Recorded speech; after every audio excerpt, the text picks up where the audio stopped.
Bu gece vahşi batının buz kesmiş çadırlarına, rüzgarın amansızca dövdüğü o kış kamplarına doğru yola çıkıyorsun. Gözlerini kapatıyorsun. Bir anlığına kar fırtınasının ortasında binlerce başlık sürünün içinde kalmış bir kovboyu hayal ediyorsun. Derin bir nefes alıyorsun. Burnundan giren havanın göğsüne inerken keskin bir bıçak gibi acıttığını hissediyorsun. Meşhur kalın deri ceketinin aslında ne kadar yetersiz kaldığını fark ediyorsun.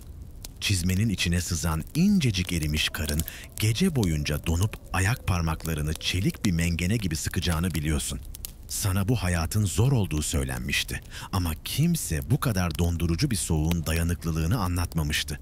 Şimdi bu acımasız soğukla mücadele eden sessiz kahramanların, uykusuz gecelerin ve basit hayatta kalma düzeninin derinliklerine iniyoruz. Zihnin ağırlaşırken senden küçük bir ricam var. Eğer bu dingin tarih yolculuğu sana iyi geliyorsa,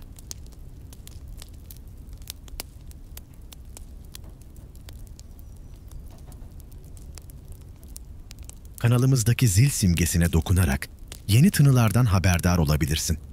Yorumların bizim için halkadaki bir vahayı işaretleyen yıldızlar kadar kıymetli. Bizi destekleyerek bu tarih kokan uykuların sürmesine yardımcı olabilirsin. Şimdi derin bir nefes daha al. Günün koşuşturmasını, ekranların parlak ışığını ve bitmeyen sesleri zihninin dışına bırakıyorsun. Unutma, şu anda buradasın ve bu dinlendirici tınıların içindesin. Senin huzurundan daha değerli hiçbir şey yok. Omuzlarındaki yük hafifçe çözülüyor. Vücudun gevşiyor artık. 1800'lerin o soğuk kış sabahına doğru yolculuk başlamaya hazır. Seni tutan hiçbir bağ yok. Sırtına bazen sertleşmiş ve çoğu zaman nemli havayı taşıyan o hantal yeleği geçirdiğinde, soğuk havayı sanki üzerine kapanan bir kapı gibi dışarıda bırakıyorsun. Bu sadece bir giysi değil. 1800'lerin zorlu kışlarında seninle ölümcül donma arasındaki son savunma hattı. Derinin kalın yapısı rüzgarın içeri sızmasını fiziksel olarak engelliyor. Modern tekstillerdeki rüzgar, geçirmezliğin en ilkel ama en doğal hali bu. Derinin altında yer alan yün tabakası ise adeta bir mucize. Her bir yün tüyü mikroskobik düzeyde kıvrımlı. Bu kıvrımlar birbirine dolanarak hava moleküllerini hapseden sayısız küçük cepler oluşturuyor. Bu durgun hava cepleri en güçlü yalıtkanlardan biri. Vücudunun yaydığı ısı bu ceplerin içinden kaçıp gidemiyor. Bu yelek genellikle katmanlama sisteminin orta ya da en dış katmanı olarak kullanılıyor. En içteki katmanın amacı ise bambaşka. Cildine doğrudan temas eden iç giysilerin pamuktan değil, ince ve yumuşak dokunmuş yün ya da flanel kumaşlardan yapılması gerekiyordu. Çünkü pamuk teri hızla emip kurutamadığı için tehlikeliydi. Islak kalan pamuk, vücut ısısını çekerek kovboyu hızla hipotermiye sürükleyebilirdi. O dönemde bu durum basit bir üşütmeden çok daha fazlasıydı. Yünse kendi ağırlığının %30'una kadar nemi emip yine de ıslak hissettirmeden buharlaştırabiliyor ya da en azından yalıtımını büyük ölçüde koruyabiliyordu. Bu modern dilde nem fitilleme dediğimiz olayın doğal bir karşılığıydı. İç katmanın vücuda tam oturması ama kan dolaşımını sıkmayacak kadar rahat olması gerekiyordu. Böylece ikinci bir durgun hava tabakası oluşuyor ve yalıtım artıyordu. İkinci katman çoğunlukla kalın bir iş gömleğiydi. Bu gömlek iç katmandan geçen nemin bir kısmını daha emiyor ve asıl yalıtım katmanı olan koyun derisine yumuşak bir geçiş sağlıyordu. Bu katmanın görevi sıcaklık ayarını yapmaktı. Eğer hava biraz yumuşarsa koyun derisi yeleğini ya da paltosunu çıkarabilir ve sadece gömlekle iç çamaşırınla çalışabilirdin. Bu yöntem dönemin askerleri ve kaşifleri tarafından da benimsenmişti. Çünkü tek parça kalın bir palto giymek aşırı ısınmaya ve terlemeye yol açardı. Paltodan çıkınca da bir anda soğuyup zatürreye yakalanma riski artardı. Katmanlama, vücudun ısı üretim hızına ve dışarıdaki havanın sıcaklığına göre kendini ayarlayabilmek demekti. Koyun derisi yeleğinin ya da paltosunun üzerindeki deri kısım sadece rüzgarı kesmekle kalmaz, aynı zamanda bir koruma kalkanı da oluştururdu. Yün kıvılcımlara ve küçük yırtılmalara karşı hassastır. Ama dıştaki deri yüzey kamp ateşinden sıçrayan bir kıvılcımın giysiyi tutuşturmasını ya da dikenli çalılıklarda yırtılmasını engellerdi. O dönemde kıyafetlerin ne kadar değerli olduğu düşünülürse bu uzun ömürlülük hayatiydi.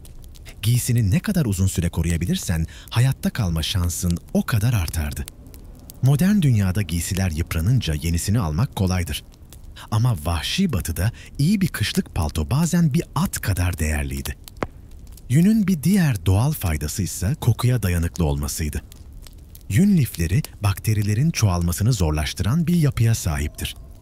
Kovboyların bazen haftalar, hatta aylarca aynı giysiyi yıkamadan giymek zorunda kaldığı düşünülürse bu inanılmaz bir avantajdı. Sentetik kumaşlar daha ilk günde kötü koku yaymaya başlarken doğal yün kendini temizleme eğilimi gösterirdi. Bu sadece sosyal bir rahatlık değil, aynı zamanda hijyen ve hastalıkları önleme açısından da önemliydi. Kötü koku bazen kampın moralini bile bozabilir ya da seni kendini dışlanmış hissettirebilirdi. Koyun derisi yelekler ve paltolar çoğu zaman slicker denilen, yağmur ve karı dışarıda tutan mumlanmış ya da yağlanmış kanvas dış ceketlerle birlikte kullanılırdı. Bu ikili dönemin en etkili kışlık koruma takımıydı. Yeleğin yalıtım gücünü koruması için dış katmanın kuru kalması şarttı. Eğer yeleğin derisi ıslanırsa ağırlaşır ve kuruması günler alırdı. Bu süre boyunca yalıtım büyük ölçüde düşerdi. Slicker'lar bu hassasiyeti dengeleyen ve yeleğe doğal bir su geçirmezlik kazandıran basit ama güçlü bir çözümdü. Bu katmanlama sisteminin başarısı, giysi sayısından çok katmanların esnekliği ve hareket özgürlüğüyle ölçülürdü. Kovboy at üzerinde uzun saatler geçirmek zorundaydı. Çok kalın ya da kısıtlayıcı bir kıyafet attan düşme riskini artırır, silah kullanma hızını yavaşlatır ve fiziksel yorgunluğu artırırdı. Bu yüzden koyun derisi gibi doğal lifler, sentetik malzemeler icat edilmeden çok önce bile ağırlık ısı dengesi açısından eşsizdi. Yeleğini giydiğinde onun hem ağır hem de esnek olduğunu hissedersin. Bu esneklik hem sürüyü yönlendirmek hem de aniden beliren bir tehlikeye karşı hızlı tepki verebilmek için zorunluydu. Sonuç olarak o koyun derisi yelek, vahşi batının soğuğuyla mücadelede sadece bir giysi değildi. Termal fiziğin, biyolojinin ve hayatta kalma pratiğinin birleştiği bir araçtı. Adeta hareket eden bir ateş hattıydı. Her dikişi, her yün lifi seni o acımasız doğa koşullarına karşı sessizce koruyan binlerce yıllık doğal evrimin bir sonucuydu. Modern hayatın konforundan uzak gibi dursa da o dönemin şartlarında mükemmel bir tasarımdı. Gecenin ayazında çizmelerini çıkardığında ayaklarının derisinin buz gibi olduğunu hissedersin ve neredeyse hiçbir şey duymadığını fark edersin. Vücudun ısınmaya çalışsa da ayak ve parmak uçları ısıyı en çabuk kaybeden yerlerdir. İşte tam bu noktada vahşi batının basit ama etkili yalıtım hilesi devreye girer. Sıradan tarlalarda bulunan kuru saman. Çizmelerinin içine doldurduğun bu samanın amacı sadece dolgu malzemesi olmak değildir. Ayakkabının sert derisiyle ayağının hassas teni arasında bir termal bariyer oluşturmaktır. Samanı eline aldığında önce hafif bir hışırtı duyarsın. O ses soğuğa karşı kurulan küçük bir sığınak gibidir. Parmaklarını samanın arasında gezdirirken liflerin kuru, gevrek dokusunu hissedersin. Yavaşça eğilir ve samanı parmaklarının çevresine yerleştirmeye başlarsın. Sanki ayaklarına sıcak bir yatak hazırlıyormuşsun gibi. Ne çok sıkı, ne çok gevşek. Tam olması gerektiği gibi. Çünkü gevşek olursa sıcaklık kaçar. Çok sıkarsan kanın daralır. Soğuk seni daha hızlı ele geçirir. Saman bileğine doğru yükselirken içindeki küçük hava cepleri bir bir yerleşir. Tıpkı nefesin etrafında oluşan ince buğu gibi. Çizmelerinin içinde sıcak bir daire kurulur. Yumuşak, sessiz, derin bir sıcaklık. O eski zamanların keskin soğuğunda bu küçük hazırlık modern bir kışlık botun konforuna en yakın şeydir. Ayakların soğukta bile hafifçe terler ve deri çizmelerin o nemi dışarı atamaz. İçeride biriken her damla kısa sürede buz gibi olur.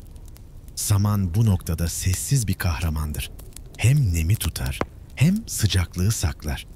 Günün sonunda ağırlaşmış samanı çıkarmak bir kovboy için yalnızca bir görev değil. hayatta kalmanın küçük bir ritüelidir. Bazen saman bulamazsın. O zaman kuru ot toplarsın. Çimen bile iş görür ama hiçbirinin gücü samanınkiyle yarışamaz. Daha kasabalı kovboylarsa gazeteye güvenir. Kağıdı eline alır, hafifçe buruşturursun. O yumuşak kırışma sesi kulağına bir fısıltı gibi gelir. Sonra kağıdı nazikçe düzeltir ve çizmenin tabanına yerleştirirsin. Kağıt katmanlarının arasındaki hava, soğuğu yavaşlatan bir perde gibi davranır. Eski gazetelerin yağlı mürekkebi de kağıdın hemen dağılmasını engeller. Bu da uzun gecelerde gizli bir avantajdır. Kağıdı yalnızca tabana değil, bileğinin çevresine de sararsın. Çünkü çizme ile pantolonun arasındaki o ince boşluk, rüzgarın içeri sinsice girdiği kapıdır. At üzerinde geçen uzun saatlerde bacaklarını en çok üşüten yer orasıdır. O dönemin çizmeleri çok sadeydi. Ne astar, ne su geçirmez taban. Bu yüzden kağıt ve saman sıradan bir malzeme değil, gerçek bir kış teknolojisiydi. Bu malzemeler sadece sıcaklık sağlamaz. Ayağının her adımda hissettiği baskıyı da yumuşatır. Uzun yürüyüşler, hareketsiz nöbetler, kan dolaşımını yavaşlatır. Ayak parmakların önce sızlar, sonra uyuşur ve sonunda hiç hissetmemeye başlar. Bu, donmanın ilk adımıdır. Ve sen bunu bilirsin. Bu yüzden her gece samanı doldururken, kağıdı yerleştirirken, aslında yarının adımlarını kurtarırsın. Karanlık çöküp kamp sessizleştiğinde, sığırların ağır derinden gelen nefesleri kulaklarına ulaşır. Gökyüzü bulutların ardında kaybolur. Sen nöbettedir. Ama bu nöbet sadece hayvanları kollamak değildir. Bu nöbet, soğuğun sessizce seni ele geçirmesine karşı verdiğin küçük bir savaştır. Hareketsiz kaldıkça bedeninin içindeki sıcaklık azalır. Nefesin yavaşlar. Ellerinin üstünde ince bir karıncalanma başlar. Ve işte tam bu anlarda kendi içinden gelen o sakin tekniklere dönersin. Sessiz, derin, yalnızca senin bildiğin küçük hareketlere. Bedenini soğuğun pençesinden uzak tutan o ritmin ilk adımına. Ayaklarını ısıtmaya başlamak için önce bulunduğun yerde çok hafif, belli belirsiz bir esneme yaparsın. Bir ayağının parmak ucunu yavaşça yukarı kaldırır, sonra yine yavaşça indirirsin. Ardından aynı hareketi diğer ayağına geçirirsin. Bu küçük, neredeyse görünmeyecek kadar sessiz hareketler ayak bileklerinin içindeki kasları uyandırır. Baldırlarından yukarı doğru hafif bir sıcaklık kıpırdanır. Dışarıdan bakıldığında seni hareket ederken görmek bile zor olur. Ne nöbet duruşunu bozarsın ne de rüzgarda en ufak bir hışırtı çıkarırsın. Ama bacaklarının derinlerinde kan, yumuşak bir dalga gibi yeniden akmaya başlar. O eski dönemlerde uzun süre aynı pozisyonda kalmak askerlerin ayaklarında ciddi sorunlara yol açardı. Şimdi modern tıbbın hendek ayağı dediği o acı verici durum, o zamanlar sessizce ilerleyen bir tehlikeydi. Sen bu küçük egzersizle bunu geride bırakmaya çalışırsın. Basit ama hayati. İkinci sessiz teknik ellerinle başlar. Eller, soğuğun en hızlı ele geçirdiği yerlerdir. Parmak uçlarındaki ince damarlar buzlu havayla karşılaşınca hemen daralır. Uyuşma başlar. Normalde biri ellerini ovuştururdu belki ama sen bunu yapmazsın. Çünkü ovuşturmak ısıyı hızlıca kaybettirir. Onun yerine ellerini gövdeni ısıtan yeleğinin içine saklarsın. En çok da koltuk altlarına. Burası vücudunun en sıcak bölgelerinden biridir. Büyük damarlar yüzeye yakındır. Ellerini bu sıcaklığa bıraktığında parmaklarının ucundaki acı yavaş yavaş çözülür. Sanki soğuk avuçlarından sessizce çekilip gidiyormuş gibi. Bu birkaç dakikalık ısı gerektiğinde silahını kavrayacak gücünü bile geri getirir. Üçüncü sessiz teknik nefesle ilgilidir. Soğuk havayı hızlıca içine çekmek, vücudunun merkezindeki ısıyı çalmanın en kolay yoludur. Bu yüzden nefesini ağırlaştırırsın. Burnundan yavaşça alırsın. İçeri giren hava burun yollarında hafifçe ısınır. Sonra ağzından çok daha yavaş bir şekilde bırakırsın. Bu ritim hem vücudunu korur hem de zihnini sakinleştirir. Soğuğun tetiklediği o hafif gerginlik, o ince panik duygusu nefesinle birlikte çözülür gider. Bir çeşit meditasyon gibidir bu. Ama o günlerin dünyasında sadece hayatta kalma içgüdüsüdür. Dördüncü, sessiz teknik zihnini nereye yönlendirdiğinle ilgilidir. Soğuk yalnızca bedenle değil, zihinle de savaşır. Düşüncelerin soğuğa odaklandıkça titreme artar. Üşüme büyür. Sen bu döngüyü kırmak için düşüncelerini uzaklara gönderirsin. Gün boyunca yapacağın işleri düşünürsün. Yarınki rotayı ya da hafızanın bir köşesine sıkışmış eski bir şarkının yumuşak melodisini. Bu küçük meşguliyet iç ısına değil dış dünyaya odaklanmanı sağlar. Böylece soğuk seni ele geçiremez. O yalnız nöbetlerde aklını canlı tutan şey işte budur. Çünkü birçok kovboy soğuğun zihin üzerindeki baskısına dayanamazdı. Burada zihinsel güç, fiziksel dayanıklılığın bile önüne geçer. Beşinci, sessiz teknik kıyafet düzenlemesidir. Vücudunu saran katmanların arasında küçük bir boşluk bile varsa, rüzgar kendine bir yol açar. Bu rüzgar, bir baca etkisi yaratıp sıcaklığı dışarı çeker. Bu yüzden şapkanı biraz daha aşağı bastırırsın. Boyun bağının düğümünü kontrol eder, paltonun önünü daha sıkı kapatırsın. Bu ufak ayarlamalar basit görünür. Ama minicik bir hava sızıntısının bile vücut ısısını ne kadar çabuk yok ettiğini ancak dondurucu bir gece bilirdi. Kovboylar bunu içgüdüsel olarak öğrenmişti. Modern bilimse bunu yıllar sonra doğruladı. Altıncı, sessiz teknik titremeyi yönetmektir. Titreme bir zayıflık değil, vücudunun seni koruma çabasıdır. Kasların hızla kasılıp gevşeyerek ısı üretmeye çalışır. Ama kontrolsüz titreme çok enerji harcar. Sen bu refleksi bastırmak yerine ona rehberlik edersin. Kaslarını bilinçli bir şekilde hafifçe kasıp gevşetirsin. Ritmi kendin belirlersin. Böylece vücudunun doğal ısı üretimini taklit eder ama enerjini tüketmezsin. Bu kontrollü hareket, soğuğun seni ele geçirmesine izin vermez. Ve tüm bu sessiz tekniklerin içinde sen vahşi kış gecesinin ortasında soğuğa karşı görünmez bir sıcaklık halkası yaratmış olursun. Titremenin aslında bir yardım eli olduğunu bilirsin. Bedenin seni ısıtmak için kaslarını küçük küçük sarsar. Sense bu titremeyi tamamen bastırmak yerine ona rehberlik edersin. Böylece hem enerji rezervlerini korursun hem de vücudunun ürettiği ısıdan sessizce faydalanırsın. Bu ince denge, bu yumuşak yönetme şekli, soğuk gecelerde hayatta kalmanın görünmez sırlarından biridir. Bu tekniklerin her biri vahşi batının keskin kış gecelerinde sana eşlik eden sessiz kahramanlardır. Dışarıdan bakan biri seni yalnızca taş gibi duran bir gölge sanabilir. Ama içinde soğuğun sessiz saldırısına karşı yavaş, düzenli ve disiplinli bir mücadele verirsin. Kalın yün katmanlarına sarılı olsam bile, kış kampının zemini bazen buz gibi bir kayaya uzanmaktan farksızdır. Çünkü yer, özellikle karla kaplı topraklarda, vücudundaki ısıyı hiç durmadan emen dev bir soğuk bataryasıdır.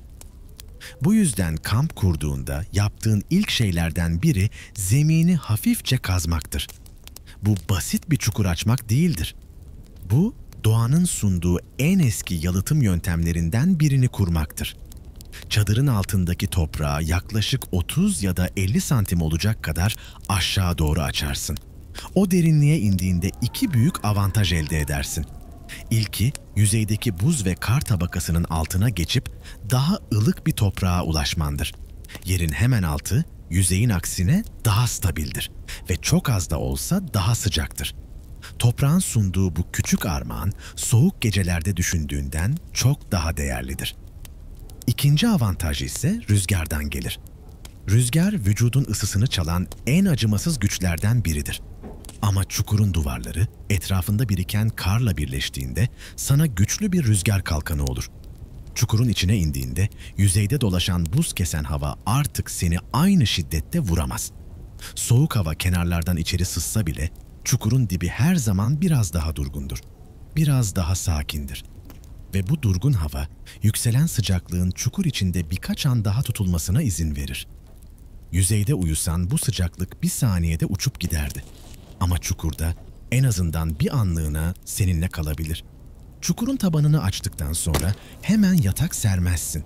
Çünkü çıplak toprağın çektiği soğuk en kalın derileri bile yenebilir. Önce zemini izole edersin. Çam ağaçlarının iğneli dallarını toplarsın. Kuru otları alırsın. Yosun bulursan çok daha iyidir. Tüm bu doğal malzemeleri zemine serdiğinde aradaki organik tabaka hem uyuma yüzeyini yumuşatır hem de toprağın soğuk nefesini keser. Bu tabaka olmadan en kaliteli koyun derisi, tulum bile kısa sürede buz gibi kesilir. Ama bu doğal döşeme sayesinde uyku tulumun yalıtımını korur. Bu yöntem, kovboyların yerli Amerikan kabilelerinden öğrendiği eski bir bilgeliktir. Onlar kış barınaklarını toprağın içine kurarak doğanın yalıtımını çok daha derinden kullanırdı. Kovboyların bu kadar vakti olmazdı. Ama bu basit çukur tekniği onların da geceleri canlı çıkmasını sağlarcına bir çözümdü. Çukurun bir diğer gizli avantajı da kar fırtınalarıdır. Yoğun kar yağdığında çadırın üstüne biriken ağırlık tehlikeli olabilir. Ama çukurun kenarları karı tutar, yığılmayı azaltır. Böylece çadır çökmek yerine nefes almaya devam eder. Sense içeride toprağın soğuk ama güvenli kucağında daha korunaklı kalırsın. Kazma işi bittiğinde çadırın eteklerini çukurun çevresine sıkıca bastırırsın. Kenarlarını kar ya da taşlarla desteklersin. İçeriye sızmaya çalışan en ufak rüzgarı bile engellersin. Artık yer seviyesinin sadece biraz altında bile olsan. Kendini vahşi batının dondurucu gecesine karşı toprağın sıcaklığını hatırlatan küçük bir beşiğe bırakmış gibi hissedersin. Toprak ana seni sarar. Gece ağırlaşır, rüzgar uzaklaşır ve sen karanlığın ortasında usulca güvenli bir uykuya kayarsın. Vahşi batının o uzun ve sabırsız kış gecelerinde ateş yalnızca sıcaklık değil, aynı zamanda moral, güven ve hayatta kalmanın sessizce atan kalbidir. Oysa bu uçsuz bucaksız beyaz düzlüklerde kuru bir dal bulmak neredeyse bir mucizedir. Bu yüzden kovboylar ateşlerini canlı tutmak için doğanın sunduğu sıra dışı bir yakıta yönelirdi. Kurumuş gübreye, sığırın, bizonun, güneşte taş gibi sertleşmiş izlerine. Akşam olduğunda bu kuru parçaları toplayıp ateşin çevresine incelikle yerleştirirsin. Odun gibi birden alev almazlar. Ama yavaşça kızarır, içten içe yanar ve saatler boyunca tatlı, dumansız bir sıcaklık bırakırlar. O düzlüklerde, ağaçtan yoksun bozkırlarda bu neredeyse bir mucizenin kendisidir. Eğer o gece biraz odun bulduysan, onu da dikkatle kullanırsın. Asla dik yığmazsın. Çünkü bu hızlı ve hoyrat bir yanmaya sebep olur. Onun yerine odunları yere paralel, birbirine yaslanmış halde bırakırsın. Hatta kimi zaman üzerine ince bir toprak serpersin. Böylece odun ağır ağır kömürleşir, içten içe yanar ve tüm gece boyunca sadece birkaç kez uyanıp ufak düzenlemeler yapman yeter. Ama asıl ustalık gübrede saklıdır. Gübre ateşe nazlı bir çocuk gibi yaklaşır. Çabuk söner, sürekli ilgi ister. Bu yüzden onu ateşin merkezine değil, dış çeperine bir halka gibi dizersin. Ortadaki odun korları yüksek ısıyla gübreyi tutuşturur. Gübre ise korları besleyerek onların ömrünü uzatır. Böylece yavaş, uzun, sabırlı bir sıcaklık doğar. Sanki ateş kendi kendini nefesle besliyormuş gibi. Yanarken ağır bir duman çıkarmaz. İnce, hafif, hatta biraz tatlımsı bir koku yayılır. Bu koku diğer kovboylara "ateş hala yaşıyor" diye fısıldayan bir işaret gibidir. Ateşin sönmesini engellemek için gece yarısı kül tabakasına dokunursun. Küreğinin ucuyla o ince örtüyü nazikçe kenara itersin. Kış kamplarında kaldığın yer bile yakıt bulma ihtimaline göre seçilirdi. Su kadar önemliydi gübre. Bir kampın yerini belirleyen şey bazen sadece geride bırakılmış bizon izleriydi. Çünkü ateş sönerse sadece üşümezsin. Kampın güvenliği de çöker ve bu soğuk dünyanın en büyük ayıplarından biri ateşi koruyamamaktır. Gecenin ilerleyen saatlerinde yatağına uzandığında soğuk seni çepeçevre sarar. Battaniyelerin, deri yatağın, tulumun bile bu ayaz karşısında bazen yetersiz kalır. İşte o anda devreye gün boyunca ateşin kenarında ısıttığın taşlar girer. Bu taşlar sıradan değildir. Yoğun, ağır, ısıyı içine çeken ve uzun süre saklayabilen taşlardır. Uykuya yatmadan önce bu sıcak taşları yatağına, battaniyene veya koyun derisinin altına yerleştirirsin. Taşın sıcaklığı yavaşça yayılır. Ayaklarına, bacaklarına, sırtına doğru yükselir. Her nefesinde biraz daha gevşersin. Soğuk dışarıda kalır. Ve sen gecenin ortasında taşların sakladığı o ağır, sakin ısının içinde huzurla uykuya kayarsın. Gece boyunca seni ısıtacak taşları seçerken önce yüzeylerine dokunursun. Granit gibi yoğun, kum taşı gibi güvenilir. Gözeneksiz ve çatlamaya dirençli taşları ararsın. Çünkü yanlış bir taş ateşin alevleriyle buluştuğunda içindeki nemi hızla buharlaştırır ve tehlikeli bir şekilde patlayabilir. Bu yüzden her şey gibi taşları ısıtmak da sabır ister. Yavaş, kontrollü, tıpkı o günlerin hayatı gibi. Taşları ateşin tam kalbine koymazsın. Közlerin ağır ağır nefes verdiği kenarlara dizersin. Ateş onları acele etmeden nazikçe ısıtır. Bir süre sonra dokunduğunda bez olmadan tutamayacağın kadar sıcak hale gelirler. Ellerinle değil, kalın bir deri eldivenle veya eski bir bez parçasıyla tutarsın. O sıcaklık avuçlarına geçtiği anda bu taşların gece boyunca en yakın dostun olacağını bilirsin. Ama sıcak taşı hemen yatağına bırakmazsın. Önce onu bir kumaşla sararsın. Kalın bir yün parçası, bir çuval bezi, eski bir paltonun kenarı bile olabilir. Bu sarma işlemi taşın ısısını sabaha kadar değilse bile gecenin en zorlu saatlerine yayıp saklamanın anahtarıdır. Çıplak taş hızlıca soğur ama kumaşa sarıldığında ısı ağır ağır, sabırla dışarı çıkar. Tıpkı bir dostun sessizce elini uzatması gibi. Sıcak taşları nereye koyduğunda önemlidir. En önce ayaklarının arasına veya hemen altına yerleştirirsin. Çünkü soğuk önce ayak parmaklarını ele geçirir. O bölgedeki kan yeniden ısındığında sıcaklık tüm bedenine doğru yayılır. İkinci taş karnına yakın bir yere gider. Kasık bölgesindeki büyük damarlar taşın sıcaklığını hızla tüm iç bölgelerine taşır. Bu, bedenini içeriden ısıtan bir büyü gibidir. Modern bilim bunu yıllar sonra açıklayacaktı. Ama kovboylar çoktan keşfetmişti. Taşların yaydığı bu yumuşak ısı sadece bedenini değil ruhunu da rahatlatır. Kış gecesinin sessizliğinde yatağına yayılan o yavaş sıcaklık sanki yalnız değilsin der. O soğuk gecelerde zihninin derinlerinde hissettiğin huzur taşın varlığıyla güçlenir. Kaslarındaki gerginlik çözülür. Nefesin ağırlaşır ve fark etmeden uykuya daha yakın bir yere sürüklenirsin. Taşlar soğudukça sarılı oldukları kumaş biraz daha ısınır. Yatağının içindeki hava yavaşça ısınır. Termal kütle dediğin şey tam olarak budur. Taş ısınmak için zaman ister ama soğuması da aynı şekilde uzun sürer. Bu basit yöntem saatlerce sürecek bir sıcaklığı sana neredeyse hiçbir çaba harcamadan sunar. Aynı taşın yerine bir odun parçası atsaydın çoktan kül olurdu. Ama taş enerjiyi depolar, saklar ve sana geri verir. Doğru taş boyutu bile bir sanattır. Çok küçük taş çabuk soğur, çok büyük taş rahatsız eder. En iyisi avucuna tam oturan, ağır ama dengeli bir taştır. Kovboylar için bu yöntem neredeyse sıfır maliyetli ama hayatta kalma değeri ise sayısızdı. Gecenin tamamen çöktüğü o anlarda yatağının yanına geri dönersin. Atının sele çantasından çıkardığın kalın yatak rulosu senin tek gerçek sığınağındır. Bu yalnızca birkaç battaniye değildir. Bu, ölü hava denen doğal yalıtım prensibini kullanan eski bir bilimdir. Ruloyu açtığında en dışta mumlanmış kanvas ya da deri bir örtü görürsün. Bu rüzgarla arana çekilmiş ilk duvardır.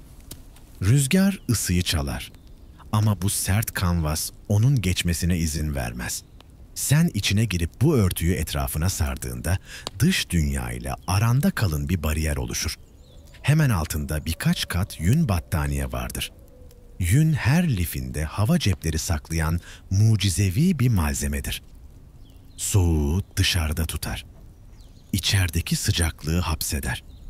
Sen rulo yatağın içine kıvrıldığında ateşin kenarında ısıttığın taşların sıcaklığı battaniyelere sinmeye başlar.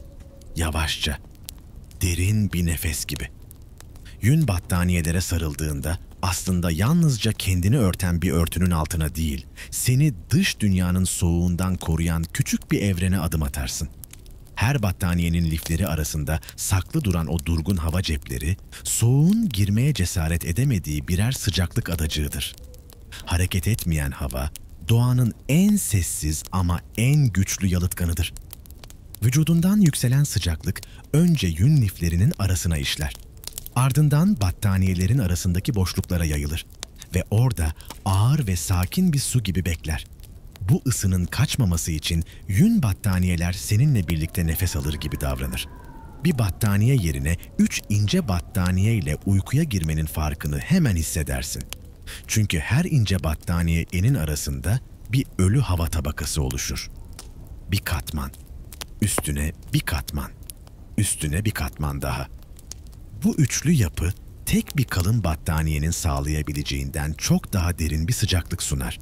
Kalın battaniye sadece tek bir geniş hava cebine sahipken, ince battaniyeler 3 ayrı sıcaklığın saklandığı 3 ayrı dünya yaratır. Bu da seni gecenin en sert anlarında bile koruyan doğal bir zırh haline gelir. Yatak rulosunun içine kıvrılırken battaniyeleri vücuduna tamamen yapıştırmazsın. Ufak bir boşluğu özellikle bırakırsın. Çünkü o küçük boşluk bile yeni bir ölü hava katmanı oluşturur. Bu mikro alan vücudunun yaydığı sıcak havayı içeride tutar.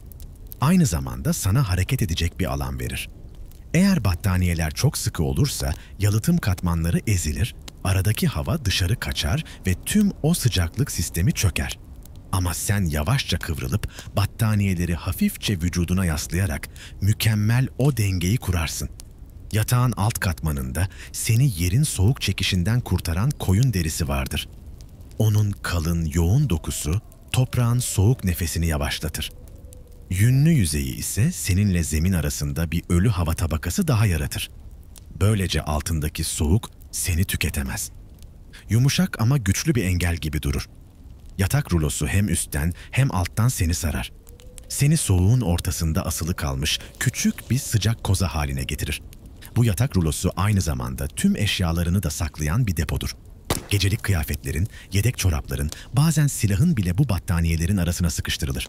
Bu sadece güvenlik için değil, eşyaların da seninle birlikte sıcak kalması içindir. Sabah olduğunda giysilerini buz gibi değil, vücudunu kabul edecek bir sıcaklıkta bulmak, hayatta kalmanın en temel adımlarından biridir. Donmuş bir çorap ayağını ıslatır. Donmuş bir gömlek vücudunu üşütür. Ama yatak rulosunun sıcak kucağında bekleyen giysiler yeni güne hazır olur. Kamp ateşi uzaklarda kor gibi parıldarken sen tüm bu katmanların içine yerleşirsin. Ancak gecenin en derin, en sessiz anında bu sıcaklığın en büyük destekçisinin yanı başında durduğunu bilirsin. Atın. O dev gövdesiyle sessiz bir ısı kaynağıdır. Kaslarının içinden yükselen sıcaklık, rüzgarın vuramadığı tarafında durduğunda sana doğru akar. Fark etmeden ayaklarından yukarı doğru bir sıcaklık yükselir. Atın varlığı sanki gece boyunca yanında nöbet tutan sadık bir dost gibidir. Nefesi buhar olup gökyüzüne karışırken, sen onun yanındayken soğuğun en keskin darbesi bile sana ulaşamaz. Kovboylar bunun gücünü iyi bilirdi. Bu yüzden yatak rulosunu her zaman atın rüzgar almayan tarafına yerleştirirlerdi. Atın geniş gövdesi, dondurucu rüzgara karşı bir duvar gibidir. Rüzgar hızı düşünce senin vücudunda daha az ısı kaybeder. Küçücük bir konumlandırma değişikliği bile gecenin kaderini belirleyebilir. At, bir ulaşım aracı olmaktan çok daha fazlasıdır. O, senle soğuk arasında duran canlı bir barınaktır. Yün battaniyelerin içine kıvrıldığın an, her bir lifin içindeki o derin sessizliği duyarsın. Sanki dünya yavaşça uzaklaşıyormuş gibi. Sanki soğuk dışarıda kalmış, zaman biraz ağırlaşmış gibi. Battaniyelerin lifleri arasında biriken sıcak hava seni sarar. Ayaklarında başlayan sıcaklık dalga dalga dizlerine, kalçana, karnına, göğsüne doğru tırmanır. Boynunun etrafına usulca yayılır. Nefesin ağırlaşır. Her nefes verişinde biraz daha gevşersin. Biraz daha, biraz daha. Soğuk dışarıda sürerken sen tüm bu katmanların içinde kendine küçük bir dünya kurarsın. Bir sıcaklık adası, bir güven kabuğu. Bu dünya çok basit malzemelerden kurulmuş olsa da her biri doğanın sana sunduğu eski bilgeliklerin bir armağanıdır. Yün, deri, hava, atın sıcak gölgesi. Tüm bu unsurlar bir araya geldiğinde vahşi batının en acımasız geceleri bile aşılabilir olur. Ve sen battaniyelerin altında gözlerini kapatırken rüzgarın uzaklardan taşıdığı o ince uğultu bile artık seni rahatsız etmez. Çünkü sen soğuğun ortasında kendi sıcak sığınağını kurmuş bir yolcusun. Toprak kadar sessiz, ateş kadar derin ve gece kadar huzurlu. Bazı geceler öyle serttir ki tüm battaniyelere, sıcak taşlara ve kamp ateşine rağmen soğuk yine de kendini hissettirir. Böyle anlarda kovboylar atlarıyla aralarındaki bağa daha da çok güvenirlerdi. Sen de yatağına kıvrılırken bedrolün bir kenarını usulca atının yan tarafına doğru yaklaştırırsın. Atın karnından yayılan o derin ve sürekli sıcaklık battaniyenin yün liflerine işler ve oradan senin vücuduna doğru yavaş, sabırlı bir dalga gibi yayılır. Bu temas doğrudan iletimle taşın ya da ateşin yapamayacağı kadar uzun bir süre sıcaklık sağlar. Atın iç sıcaklığı senin bedenine göre her zaman daha yüksektir. Ve onun derisi seninkiyle temas ettiğinde gece boyunca hiç tükenmeyen küçük bir sıcaklık akışı oluşur. Ateşi sürekli canlandırmak yerine bu yumuşak ısıyı yanında hissetmek çok daha huzurlu, çok daha sürdürülebilirdir. Bu yakınlık sadece senin için değil, atın için de bir armağandır. Çünkü soğuk gecelerde o da rüzgarın keskin nefesine karşı kendi ısısını korumaya çalışır. Sen onun yanına sokulurken aslında onun sıcaklığını çalmak yerine karşılıklı bir koruma duvarı örersin. Atın rüzgardan korunur. Enerji kaybı azalır. O sakinleşir. Sen de sakinleşirsin. Bu vahşi batıda insanla hayvan arasındaki o eski ve sessiz anlaşmanın bir parçasıdır. Bazen fırtına o kadar şiddetlenir ki çadırlar rüzgarın altında titrer. Böyle anlarda kovboylar atlarının arasına sığınmayı tercih ederdi. Atlar bir araya toplanır, birbirlerinin rüzgardan korunmasına yardım eder. Sen de bu büyük sıcaklık kütlesinin arasına kıvrılırsın. Bir sürünün ürettiği ısı tek bir hayvanın verebileceğinden çok daha yoğundur. Nefesleri havayı ısıtır. Vücutlarından yükselen buhar küçük bir kubbe oluşturur. Bu kubbenin içinde hava sadece sıcak değil, aynı zamanda yumuşak ve nemli hissedilir. Sanki dışarıdaki kar fırtınası senden kilometrelerce uzaktaymış gibi. Ama bu korunaklı alan ince bir denge ister. Atın hareketlerine alışkın olman. Onun hangi tarafında rahat ettiğini bilmen gerekir. Çünkü rahat bir at, sakin bir gece. Sakin bir at da senin güvenle uyuyabileceğin bir sıcaklık demektir. Atının karnından yükselen ritmik nefes, battaniyelerinin içindeki sıcak havaya karışırken uykun derinleşir. İçindeki bütün gerginlik çözülür ve o sessiz güven duygusu seni sarar. Kovboylar bunu ateşin gölgesinde uyumak gibi görmezdi. Bu, doğanın sunduğu en eski ve en doğal ısı kaynağını kullanmaktı. İlkel bir enerji paylaşımı. Basit ama kusursuz bir hayatta kalma çözümü. Modern dünyada unutulmuş ama o dönemin gerçeklerinde hayati olan bir birliktelik. Başının üzerindeki geniş kenarlı keçe şapkaysa yalnızca bir görünüm parçası değildir. Gündüzleri güneşten ve tozdan koruyan bu şapka, gecenin soğuğunda vücudunun en önemli ısı kaybı noktasını mühürler. İnsan bedeni tüm sıcaklığının büyük bir kısmını baş ve boyun bölgesinden kaybeder. Kan sürekli beyne akarken sıcaklık da aynı hızla dışarı kaçmaya meyillidir. Eğer başın korunmazsa vücudun soğuğa hızla yenik düşer. İşte bu yüzden kalın keçeden yapılmış şapka geceleri paha biçilemezdir. Keçe sıkıştırılmış yün liflerinden oluşur ve yün hareket etmeyen hava cepleri yaratmada doğanın en başarılı malzemelerinden biridir. Şapkayı başına geçirdiğinde kafatasının etrafında küçük ama etkili bir sıcak hava kubbesi oluşur. Bu kubbe rüzgarın beynine ulaşmasını engeller. Sıcaktan örülmüş görünmez bir kalkan gibi davranır. Şapkanın geniş kenarları yalnızca güneşten korumaz. Gece uyurken kulaklarını ve boynunun üst kısmını hafifçe sarar. Kulaklar ince kan dolaşımı nedeniyle donmaya en yatkın bölgelerden biridir. O geniş keçe kenarları kulaklarını sıcak bir el gibi sararken sen gece boyunca en hassas noktalarının güven altında olduğunu hissedersin. Ve tüm bunların arasında karla kaplı bozkırın ortasında soğuğun uluması yavaşça uzaklaşırken sen yavaşça uykuya inersin. Atının sıcaklığı bir yandan, battaniyelerin sessiz koruması diğer yandan, şapkanın sıcak kubbesi başında. Bu geniş, dondurucu dünyanın ortasında küçük bir sıcaklık adası kurmuşsundur. Her nefesin bu adayı biraz daha büyütür. Her nefes verişin bu sıcaklığın içinde biraz daha derine çekilmeni sağlar ve karanlık gece sonunda bir battaniye gibi seni sakince sarar. Keçe şapkanın geniş kenarları, kulaklarının ve boynunun üst kısmının etrafında sessiz bir siper gibi durur. Soğuk rüzgarın yüzüne doğrudan vurmasını engeller. Üstelik o geniş kenarlar yakana yaslandığında omuzla boyun arasındaki o kritik boşluktan içeri süzülen hava akımını da keser. Böylece başının etrafında korunaklı, küçük bir sıcak hava kubbesi oluşur. Zorlu bir kış gecesinde uykuya hazırlanırken şapkanı kenara koymak aklına bile gelmez. Onu bir katmanlama sisteminin parçası haline getirirsin. Önce ince bir bandana sararsın başına. Bu bandana cildinin ısısını tutar. Üstüne yünlü bir bere ya da kalın bir kapüşon geçirirsin. Ve en dışa keçeden yapılmış şapkanı takarsın. Bu baş için kullanılan katmanların en güçlü halidir. Her katman başka bir hava cebini korur. Başından kaçmak isteyen sıcaklığı yavaşlatır. Keçe şapkansa bu sistemin en dış duvarı olur. Rüzgarı, nemi ve kışı başının etrafından uzak tutar. İyi yapılmış bir keçe şapka suya karşı da dirençlidir. Kar taneleri üzerine düştüğünde hemen erimez. Eriyen su da liflerin arasından hızlıca içeri süzülüp soğuk bir bıçak gibi kafana işleyemez.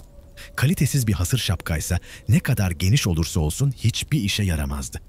Biraz ıslanınca şekli bozulur, soğuk suyu geçirir ve seni savunmasız bırakırdı. Bu yüzden kovboylar şapkalarına yalnızca bir aksesuar olarak değil, hayatta kalmalarının önemli bir parçası olarak bakarlardı. Uykuya dalarken şapkanı hafifçe başının üstüne eğersin. Bu bir alışkanlık değil, vücudunun derinlerinden gelen bir içgüdüdür. Uyku sırasında sıcaklık korunumu azalır. Kan akışın yavaşlar ama başındaki o keçe kütlesi bütün gece boyunca küçük bir termal denge sağlayarak seni korur. Herkesin bilmediği bu küçük ayrıntı gece boyunca titreyerek uyanmanı engeller. Şapka, soğuk çadırın içinde sana ait son sıcak sığınaktır. Kış aylarında vahşi batıda ıslak kalmak yalnızca rahatsızlık değil, bir tür sessiz tehlikedir. Islak kıyafetler bedeninden sıcaklığı kuru kıyafetlere göre kat kat daha hızlı çeker. Üşüme, hipotermiye döner. Hipotermi ise dakikalar içinde bir kovboyun kaderini değiştirebilir. İşte bu yüzden giysileri kuru tutmak başlı başına bir hayatta kalma sanatıdır. Bir kıyafet ıslaksa onu ateşin hemen yanına asmazsın. Çünkü ateşin hızlı ısısı deriyi çatlatır. Yünü sertleştirir. Lifleri kırılganlaştırır. Özellikle deri ani sıcaklık altında içindeki doğal yağları kaybeder ve cam gibi kırılgan bir yapıya bürünür. Bir kovboy için bu kabul edilemez bir kayıptır. Bu yüzden kurutma işlemi sabır ister. Giysiler ateşe belirli bir mesafede, genellikle 1,5 ila 2 metre uzakta asılır. Bu alan düşük ama sürekli bir ısı alır. Alevin yıpratıcı gücü değil. Ateşin uzak nefesiyle gelen o yumuşak sıcaklık giysileri yavaşça kurutur. Küçük parçalar, çoraplar, eldivenler çok daha hassastır. Bu yüzden onları kurutmak için bedeninin sıcaklığını kullanırsın. Yatağına girdiğinde bu ıslak parçaları doğrudan tenine değil, iç katmanla üst katman arasında bir yere yerleştirirsin. Böylece vücudunun yaydığı ılık hava onları yavaşça kurutur. Sabah olduğunda tamamen kuru olmayabilirler ama buz gibi de değildirler. Giyilebilir, esnek ve hayatta kalmak için yeterince sıcak. Onları dışarıda bıraksaydın sabah taş gibi donmuş halde bulurdun. Onları çözmeye çalışırken ellerini yaralayabilir, cildini kesebilir ya da kan dolaşımını bozabilirdin.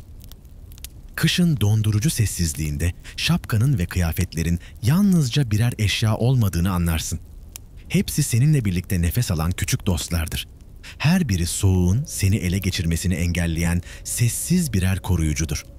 Şapka başını sarar. Battaniyeler vücudunu sıcak hava cepleriyle kaplar. Yatak rulosu seni topraktan yükselen soğuk nefese karşı korur. Çorapların, eldivenlerin vücudunun sıcaklığıyla yeniden hayata döner. Kışın kıyafetlerine gösterdiğin özen yalnızca pratik bir gereklilik değildir. Bu, vahşi batının soğuk gecelerinde kendine verdiğin bir sözdür. Hayatta kalacağım diyen sessiz bir ritüeldir. Üşüdüğünde battaniyene biraz daha sokulursun. Şapkanın kenarları boynuna hafifçe yaslanır. Yakındaki atının nefesi karanlıkta bir sıcaklık dalgası gibi titrer. Ve sen bu küçük evrende battaniyelerin deri, yün, keçe, at ve ateşten oluşan bu sade evrende güvendesindir. Gecenin soğuğu kapının dışında kalır. Ve sen tüm bu katmanların ortasında yavaşça uykuya doğru kayarsın. Islanan deri eşyaların kurutulması diğer kumaşlara göre çok daha nazik bir süreç ister. Çünkü deri yalnızca kuruduğunda değil, kuruduktan sonra da esnekliğini korumalıdır. O derinin yarın yine seni soğuktan, kardan, rüzgardan koruması gerekir. Bu yüzden özellikle ceketler ve chaps denen deri pantolonlar ıslakken çok dikkatlice ele alınır. Deri kururken sertleşmeye ve çatlamaya eğilimlidir. Bunu engellemek için sen kurutma sırasında derinin yüzeyine ince bir tabaka hayvansal yağ sürersin. Domuz yağı olur. Bulabilirsen gliserin olur. Bu yağ derinin liflerine işler. Esnekliğini korur. Yarın yine sana hizmet edecek güçte kalmasını sağlar. Yağlanmış deri nemli olsa bile kırılgan bir kabuğa dönüşmez. O dönemde bu yağlar lüks sayılırdı. Bu yüzden her kovboy çantasında bir miktar yağ taşırdı. Silahını, koşumlarını ve en önemlisi derisini korumak için. Kurutma sürecinde bir başka hassas adım da giysileri çevirmektir. Ateşin uzağındaki taraf kururken diğer taraf nemli kalır. Sen gece boyunca birkaç kez uyanır. Giysileri hafifçe döndürür. Her yüzeyin eşit, yavaş ve nazikçe kurumasını sağlarsın. Bu uykusuzluğu artıran bir görevdir. Ama ertesi gün ayakta kalıp kalamayacağını belirleyecek kadar önemlidir. Tam kurumamış bir pantolon, çizmenin içinde ıslak kalan bir çorap, soğuğun ortasında ölümün sessiz habercisi olabilir. Vahşi batıda kurutma teknikleri, doğanın kısıtlı imkanlarıyla termal verimliliği en üst seviyeye çıkarmanın ustalık isteyen bir yoluydu. Ve asıl sınav giysiler değil, gökten inen beyaz cehennemdi. Bir kar fırtınası bastığında tüm ufuk kaybolur, rüzgar ulur, hava beyaz bir duvar olur. Birkaç metreden ötesini göremezsin. Bu dünyada yüzlerce, bazen binlerce hayvanı bir arada tutmak, insanın doğayla yaptığı en kırılgan danslardan biridir. Yönünü kaybeden bir kovboy yalnız ölmez. Sürüsünü de ölümle beraber sürüklerdi. Sürünün aşırı sıkışması da, aşırı dağılması da tehlikelidir. Çok sıkışan hayvanlar birbirini ezebilir. Çok dağılan sürü ise rüzgarın soğuğuna açık hale gelir.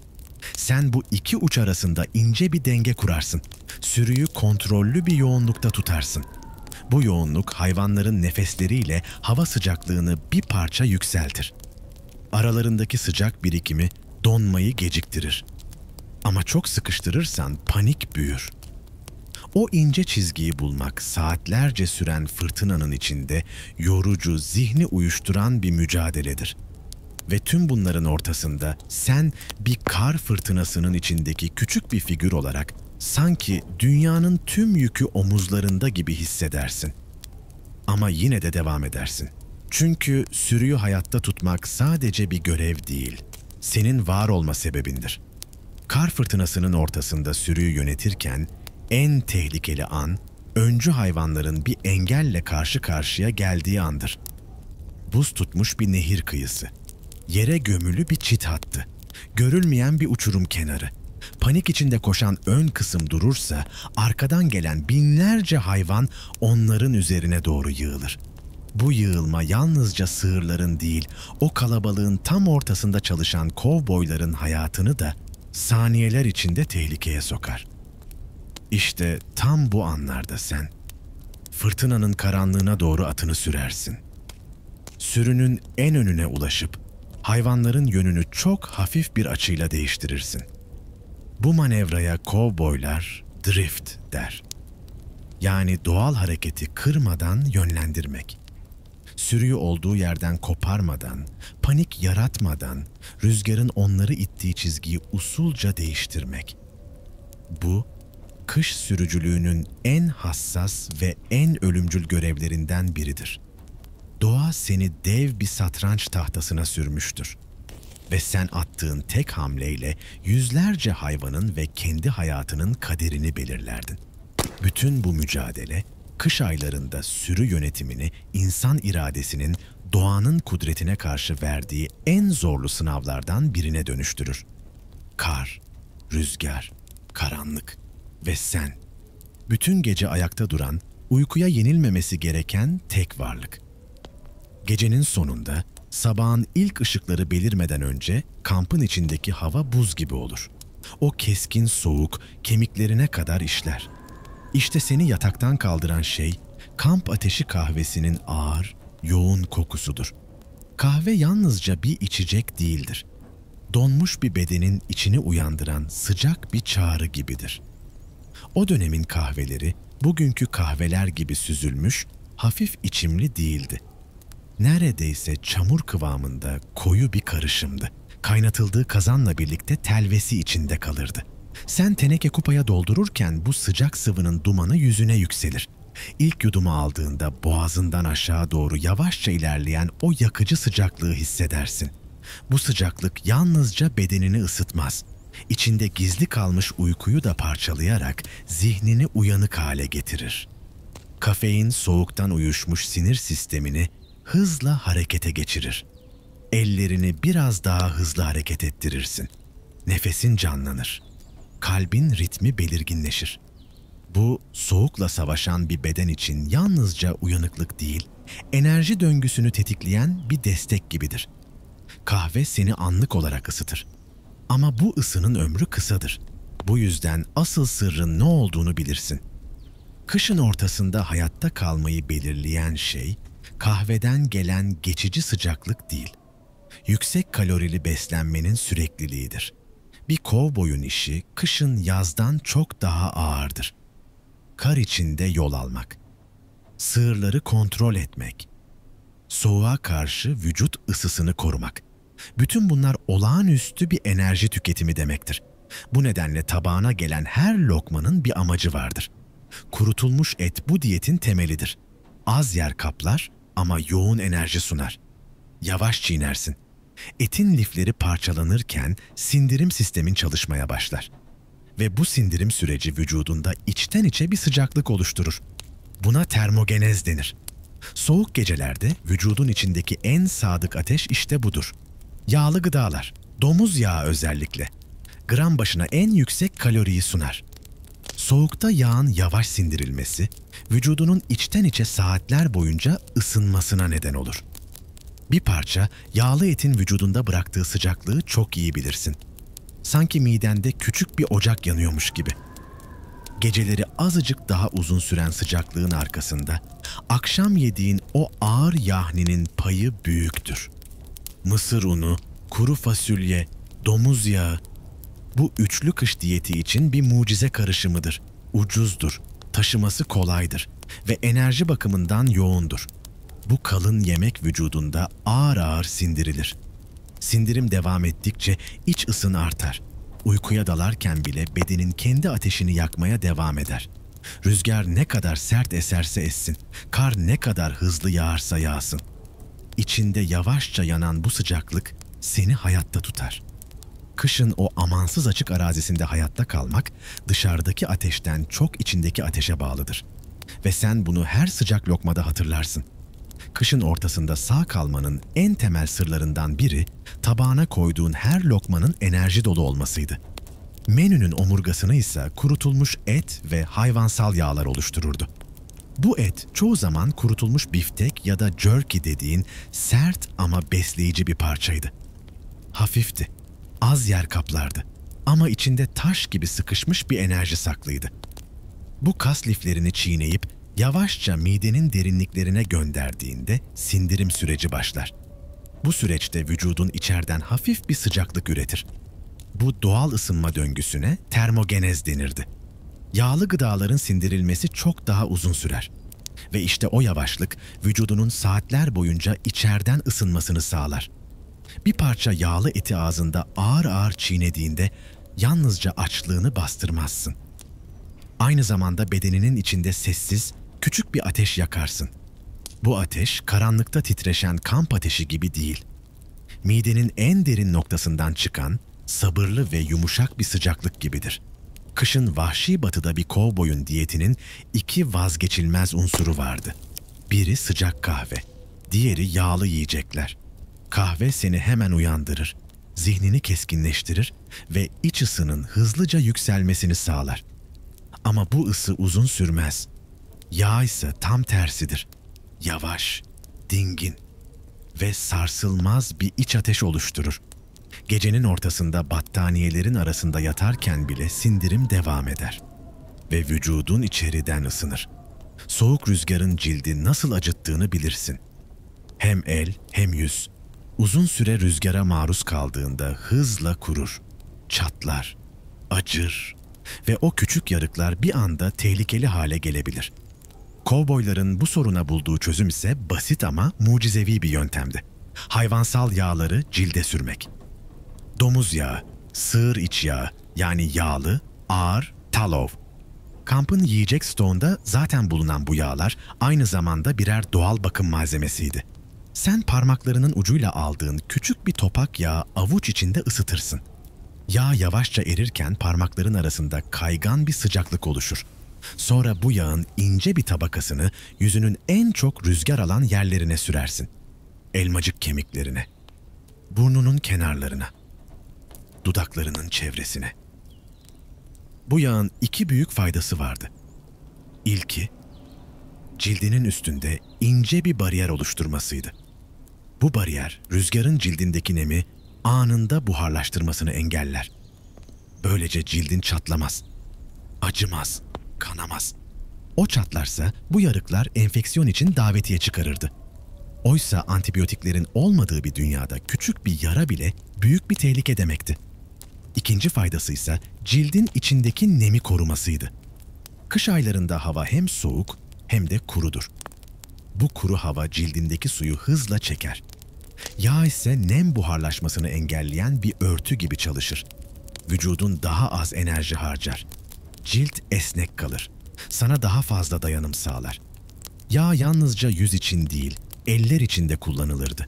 Soğuktan taş gibi olmuş ellerini avuçlarında biraz yağla ovduğunda yağ derinin içine işler. Acını hafifletir, çatlamayı geciktirir. Bazen ayaklarına bile uygulardın. Çünkü kışın deri ayakkabı içindeki nem ayakların üzerinde acı veren çatlaklar yaratırdı. Yağın o hafif kokusu kampın soğuğunda sana küçük bir güven hissi verir. Sanki yağ seninle birlikte nöbet tutuyormuş gibi. Soğukla savaşırken cildini korumak hayatta kalmanın kritik bir parçasıdır. Donma sessiz ilerleyen bir düşmandır. Uzuvlarının, özellikle ayaklarının, parmaklarının, kulaklarının donmaya en yatkın bölgeler olduğunu bilirsin. Vücut hayati organları korumak için kanı önce uçlardan çeker. Damarlar daralır, kan azalır ve sonunda dokular soğumaya başlar. Donmanın ilk uyarısı o keskin, iğneleyici acıdır. Parmaklarının ucunda titreşen o ince sızı, cildinin sana verdiği son işarettir. Beni koru der gibi. Bu sert dünyada en küçük hata bile sonuçlarını gösterir. Ama sen tüm bu yöntemleri öğrenmişsindir. Yiyeceğinle, üzerine sürdüğün yağla, battaniyenle, şapkanla ve bedeninin sesine kulak vererek. Kış gecesinin ortasında bütün bu küçük ritüeller aslında hayatta kalmanın yumuşak, sessiz duaları gibidir. Soğuk bir gece boyunca parmaklarında hissettiğin o ince, iğneleyici acı bir süre sonra yavaşça kaybolur. Önce hafif bir rahatlama gibi gelir. Sanki zonklayan yerler uyuşarak sakinleşiyormuş gibi. Ama işte tam bu an en tehlikeli andır. Çünkü his kaybolduğunda doku donmaya, hücrelerdeki su kristalleşmeye başlamıştır. Bu kristaller hücre zarlarını içeriden parçalar. Sen fark etmeden acı yokmuş gibi görünürken zarar sessizce büyür. Yüzeysel donma durumunda donmuş bölgeler beyazlaşır. Bal mumu gibi mat bir görünüm alır. Dokunduğunda hala yumuşak olabilir. Ancak soğuğa maruz kalmaya devam ederse süreç derine iner. Doku önce sertleşir, sonra koyu mor, hatta siyaha yaklaşan bir renk alır. Bu, iç yapının buz kristalleriyle geri dönüşü olmayan bir hasara uğradığı andır. Donmuş bir bölgeyi hızlıca ısıtmak ölümcül bir hatadır. Ateşe tutmak, kaynar suya sokmak, bunların hepsi donmuş dokuyu adeta patlatır. Sıcaklık ani bir darbe gibi hücrelere saldırır ve dayanılmaz bir acı yaratır. O dönemde birçok kovboy uzuvlarını bu yanlış yöntem yüzünden kaybetmiştir. Doğru yol çok daha yavaş, çok daha sabırlıdır. Donmuş bir eli sıcak bir arkadaşının koltuk altına sokarsın ya da kendi karnının sıcak noktasına yaslarsın. Ayakların donmuşsa yürümekten kaçınırsın. Çünkü adım atmak buzlaşmış dokuyu daha fazla ezer ve hasarı büyütür. Bu yavaş ısıtma süreci kanın adım adım geri dönmesini sağlar. Eğer kan uzun süre geri dönmezse dokular ölür. Ve işte bu noktada soğuğun adı değişir. Donma olmaktan çıkar. Kangren olur. Kangren dokunun tamamen ölmesi, kararması ve çürümeye başlamasıdır. Kötü bir koku yayar. Ve Vahşi Batı'nın tıbbi imkanları düşünüldüğünde kangrene karşı tek çare çoğu zaman acımasız bir karardı. Amputasyon. Uzuva veda etmek. Hayatı kurtarmak için bedeninden bir parçayı geride bırakmak. Bunun gerçekleşmemesi için bir kovboyun hijyen konusunda bile dikkatli olması gerekirdi.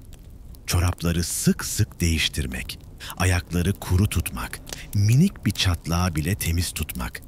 Bütün bunlar yaşamakla ölmek arasındaki farktı. Soğukla savaş bittiğinde yatağın içine girmen bile başlı başına stratejik bir davranışa dönüşürdü. Uyku sadece dinlenmek değildi. En az enerji harcayarak en fazla sıcaklığı tutma girişimiydi. Yün battaniyelerin içine kıvrıldığında vücudunun aldığı şekil kritikti. Cen'in pozisyonu bu yüzden en çok kullanılan pozisyondu. Yan dönersin, dizlerini göğsüne çekersin, kollarını bacaklarının etrafına dolarsın.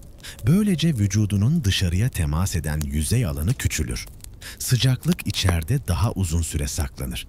Özellikle karın ve kasık bölgesindeki büyük damarlar bu kıvrılmış halde dışarıdaki soğuktan korunduğu için vücut ısısı daha sabit kalır. Sırt üstü ya da bacaklarını açık bırakarak uyursan, vücudun geniş bir alanla soğuğa teslim olur. Isı kaybın hızlanır.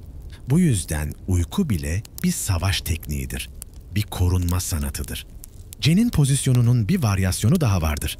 Tavşan kulağı tekniği. Kollarını battaniyenin içine sokar, dirseklerini vücuduna yaslar ve ellerini koltuk altlarına saklarsın.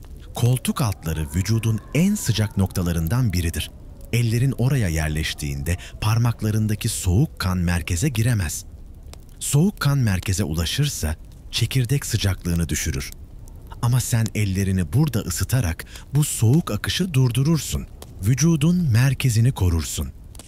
Uyurken bir diğer önemli hile battaniyelerin içine gerçekten gömülmektir. Sadece Cen'in pozisyonu almak yetmez. Battaniyelerle aranda bir sürü küçük hava cepleri oluşur. Bu ölü hava tabakaları seni soğuğun en şiddetli darbelerinden bile korur. Battaniyeyi yüzüne kadar çektiğinde nefesinin sıcaklığı bile bu küçük iklimin bir parçası olur.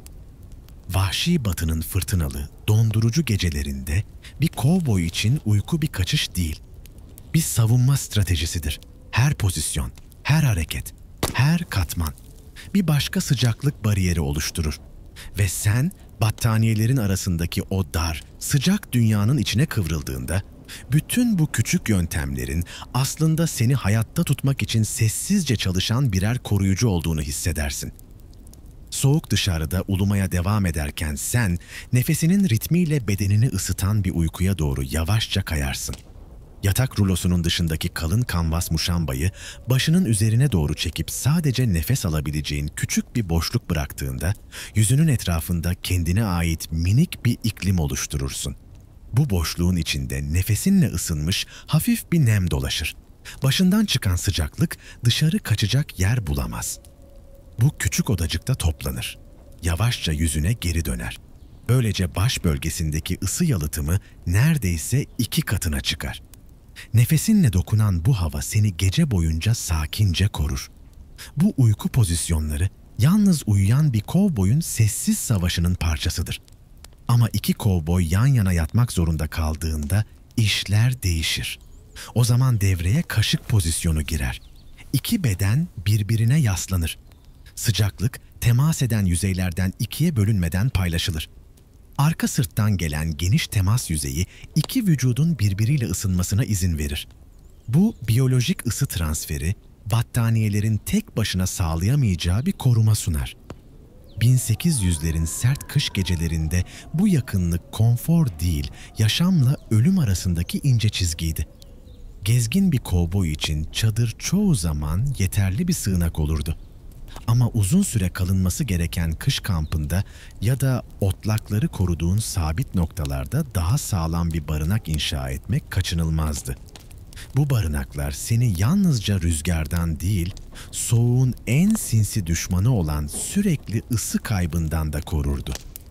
Barınağın yapımında ilk adım uygun bir zemin seçmekti. Genellikle rüzgarın en az estiği bir bölge bulunurdu. Doğal bir tümsek, bir kayalık ya da küçük bir koruluk alanın koruduğu bir yer şadı yer. Toprak burada hem bir duvar hem de bir battaniye gibi davranırdı. Zemin önce kısmen kazılır. Barınağın bir bölümü toprağın içine gömülürdü. Bu sayede hem rüzgardan korunur hem de toprağın sabit ısısından faydalanırdın. Sonra taş duvarlar örülürdü. Taşlar rastgele dizilmezdi. Mümkün olduğunca düz yüzeyli, geniş taşlar dış katman için seçilirdi. Taşlar yoğunlukları sayesinde gündüzleri hafif bir ısıyı içine çeker. Geceleri bu ısıyı yavaş yavaş geri salar. Bu doğanın sunduğu pasif bir ısıtma sistemidir. Taşların arasındaki boşluklar çamurla doldurulurdu. Ama bu çamur sadece toprak değildi. İçine kuru ot, hayvan kılı ve hatta biraz gübre karıştırılırdı. Bu organik lifler çamurun kuruduktan sonra çatlamasını engeller. Duvarın bütünlüğünü korurdu. En kritik detay ise çift katlı duvar tekniğiydi. Dışta kalın taş katmanı, içte daha ince bir taş tabakası. Arasında ise kuru ot, çam iğnesi ve çamurdan oluşan kalın bir yalıtım dolgu alanı.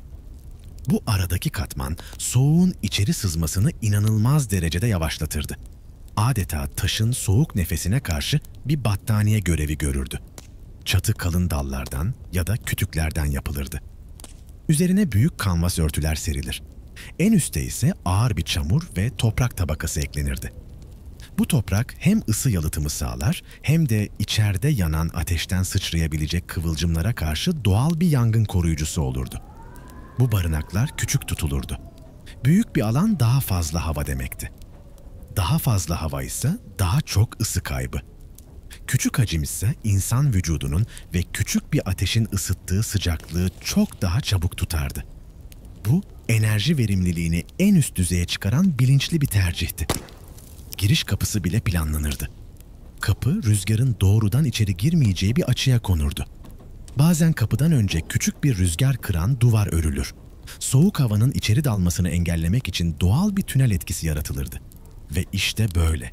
Bu taş, toprak, kanvas, çamur ve insan elinin birleşiminden doğan barınaklar, kovboyların o sert kışlarda geceyi sağ salim atlatabilmelerini sağlayan küçük sıcak odalara dönüşürdü. Dışarıda rüzgar olurken, içeride sen yalnızca nefesinin sesini dinlerdin. Ve bu küçük sıcak dünya seni karanlığın ortasında yavaşça uykuya çekerdi. Sonunda taşla çamurdan örülmüş bu küçük kış barınakları, bir kovboyun dondurucu mevsime karşı kuşandığı kalıcı bir termal zırh gibiydi. Bu yapılar rastgele yığılmış taş yığınları değil, toprağın sıcaklık tutma özelliğini, taşın ısı depolama kapasitesini ve organik malzemelerin yalıtım gücünü ustaca kullanan, içgüdüsel ama bir o kadar da akılcı bir mühendisliğin sonucuydu. Kışın bastırdığı bir anda yalnız sığırlar değil, sen de ve seni hayatta tutan tüm malzemeler tehlikeye girerdi. Bir çuval unun ıslanması, bir avuç fasulyenin nemlenmesi ya da barutun su çekmesi, bütün kışın çökmesi anlamına gelirdi. Bu yüzden fırtına yaklaşırken hazırlıkların sessiz bir disiplinle başlardı. Yiyecekleri korumak en büyük sınavdı. Un, fasulye, kahve gibi temel malzemeler bir kez nem kaparsa artık geri dönüşü olmazdı. Sen bu yüzden onları yalnızca çuvala doldurmakla yetinmezdin. Mumlanmış kanvastan yapılmış iç torbalara aktarırsın. Bu iç torbalarda bir fıçıya ya da kalın deri bir sandığa yerleştirilirdi. Sandığın kapağı sıkıca kapanır ve sandık her zaman yerden yüksekte tutulurdu. Böylece alttan sızan eriyik karın içeri dolması engellenirdi. Bu küçük önlemler alınmazsa yiyecekler tek bir gecede küflenmeye başlardı. Et suya direnci daha yüksek olsa da fırtınada dışarıda bırakılmazdı. Jerky ve tuzlanmış etler bile bir sandığa kapatılır ya da ağır bir kanvas parçasına sarılıp barınağın çatısından aşağı sarkıtılırdı. Bu sayede hem eriyen karın hem de aç kemirgenlerin erişimi zorlaşırdı. Fakat en hassas konu mühimmattı. Barut soğuğa değil neme yenilirdi. Islanmış barut silahın ölü bir ağırlığa dönüşmesi demekti. Bu yüzden barut hava geçirmez metal kaplara ya da boynuzdan yapılmış kaplara doldurulur. Sen bu kapları ya yeleğinin iç cebinde ya da boynunun üzerinde taşırsın. Vücudunun hafif sıcaklığı barutun içinde nem oluşmasını engeller. Hazır mermilerde yağlanmış bezlere sarılır. Su geçirmeyen küçük deri kılıflarda saklanırdı. Silahların metal aksamı ise paslanmaya karşı düzenli olarak yağlanır. Fırtına boyunca kalın bir bezle sarılır. Barınağın en kuru köşesine kaldırılırdı. Çünkü o dönemde bir silahın nemlenmesi yalnızca paslanmak değildi. Hayatta kalma gücünün anında sıfıra düşmesi demekti. Tüm bu hazırlıkların nedeni fırtınanın bazen saatlerce değil, günlerce sürebilmesiydi. Bir kovboyun güçlü kalması yiyecek stoklarının bozulmamasına ve silahlarının her an kullanılabilir olmasına bağlıydı. Bu yüzden bu özen soğukla verilen savaşın en sessiz ama en kritik tarafıydı. Soğuk yalnız uzuvları dondurmazdı. Zihnin netliğini de bulanıklaştırırdı. Düşüncelerin ağırlaşır, zamanın algısı bozulur ve yalnızlığın ortasında en büyük düşmanın yine kendin olabilirdin. Tüm bu korkuların arasında barınağın içinde otururken ateşin cılız ışığı tenine vurur. Dışarıda rüzgar olur ama sen yavaşça nefes alırsın ve bütün bu sessiz mühendislik, saklanan yiyecekler, korunan barut, ahşap çatının altındaki toprak tabaka, bütün bu ayrıntıların aslında seni hayatta tutan görünmez bir ağ olduğunu hissedersin. Bir kovboy için kış yalnız soğuk bir mevsim değil, hem bedeni hem zihni sınayan uzun bir yolculuktu. Ve sen bütün bu yolculuğu yavaşça, sabırla, nefesinle geçmek zorundaydın. Uykusuz geceler, tükenmeyen titremeler ve yetersiz beslenme bir kovboyun ruhunu yavaş ama derinden aşındırırdı. Bu durum o dönemde dağ humması ya da kış melankolisi olarak anılırdı. Görünmezdi, sessizdi ama soğuk kadar öldürücü olabilirdi. Çünkü insan bedeninin sınırları kadar zihnin sınırları da bu beyaz yalnızlıkta hızla zorlanırdı. Bu mental yıpranmayla baş etmek için kovboylar kendi içlerinde küçük, sessiz ritüeller geliştirirdi. Bunların ilki her gün yapmaları gereken işlere sadık kalmaktı. Kar yağsa da, rüzgar ulusa da. Atlarını beslemek, teçhizatı düzeltmek, odun toplamak, barınağın etrafını kontrol etmek gibi basit görevler zihni ayakta tutan bir omurga gibiydi. Bu küçük işler, dış dünya ne kadar kaotik olursa olsun senin yönetebileceğin minik bir düzen alanı yaratırdı. Bu düzen zihnine buradayım, hala kontrol bende diye fısıldayan bir telkin olurdu. Bir diğer baş etme yöntemi ise müzikti. Uzun nöbetlerde, ıssız yürüyüşlerde ya da fırtınalı bir gecede hayvanlarla baş başa kaldığında alçak bir sesle bildiğin bir ezgiyi mırıldanırdın. Bazen bir balat, bazen tanıdık bir dini melodi. Bu melodiler yalnızlığın içindeki boşluğu doldurur. Zihnini ritmin içine sabitler, olumsuz düşüncelerin karanlıkta serpilmeye başlamasını engellerdi. Müzik, soğuk gecelerde göremediğin ama yanında taşıdığın görünmez bir yol arkadaşı gibiydi. Kampta başka kovboylar varsa, akşam yemeğinden sonraki birkaç dakika günün en değerli anları olurdu. Ateşin etrafında oturmak, kısa bir sohbet etmek, bir hikaye paylaşmak ya da hiçbir şey söylemeden ateşin çıtırtısını birlikte dinlemek. Bu küçük sosyal bağlar aylarca süren yalnızlığın yükünü hafifletirdi. İnsanın başka bir insanın varlığını hissetmesi bile ruhu sıcak tutan bir kıvılcım gibiydi. Ayrıca geleceğe dair düşünmek de önemli bir zihinsel hileydi. Baharın gelişi, sığırların satılması, kazanılacak paranın hayali, bir sonraki şehir, içini ısıtan bir kamp ateşinin yanında oturacağın günler. Bu tür düşünceler zihnine soğuğun ve yalnızlığın geçici bir sınav olduğunu hatırlatırdı. Her kar fırtınası geçer, her gece sabaha döner ve bu umut duygusu kovboyun zihinsel dayanıklılığının en önemli kaynağıydı. Vahşi Batı'nın kış manzarasında rüzgar sadece rahatsız edici bir ses değildi. Isıyı çalan, barınağa saldıran ve gecenin sessizliğini delip geçen görünmez bir düşmandı. Bu yüzden çadırını kurduğunda rüzgarın yönünü dikkatle dinlersin. Çadıra bir sığınağın hemen arkasında yer bulursun. Bu bir kaya olabilir, yoğun bir çalılık olabilir ya da daha önce bırakılmış yıkık bir taş duvar. Bu engelin ardında bir sessizlik cebi oluşur. Bu cepler rüzgarın gücünü kırar. Çadırın kendi küçük dünyasında bir sakinlik alanı yaratır. Ama çadırı engelin çok yakınına kurmak doğru değildir. Rüzgar duvara çarpıp aşağı doğru kıvrılarak çadırın üstüne dönebilir. Bu türbülans çadırın çökmesine yol açabilirdi. Bu yüzden engelle çadır arasında her zaman nefes alacak kadar bir mesafe bırakırdın. Kapı hiçbir zaman rüzgarın geldiği yöne bakmazdı. Giriş rüzgarın en zayıf olduğu yan köşeye konurdu. Bu sayede çadıra girip çıkarken buz gibi hava içeri hücum etmezdi. Çadırın dikişleri ve halatları rüzgarın en çok zorlayacağı yerlerdi. Bu yüzden kazıklar rüzgar yönüne dik açıyla yerleştirilirdi. Gerginlik eşit dağılır. Çadır fırtınada sallansa da yırtılmazdı. Gece boyunca rüzgarı dinleme rutini hiç bitmezdi. Uykuya dalsan bile kulağın rüzgarın uğultusundaki en küçük değişimi yakalardı. Bir anda artan bir ses.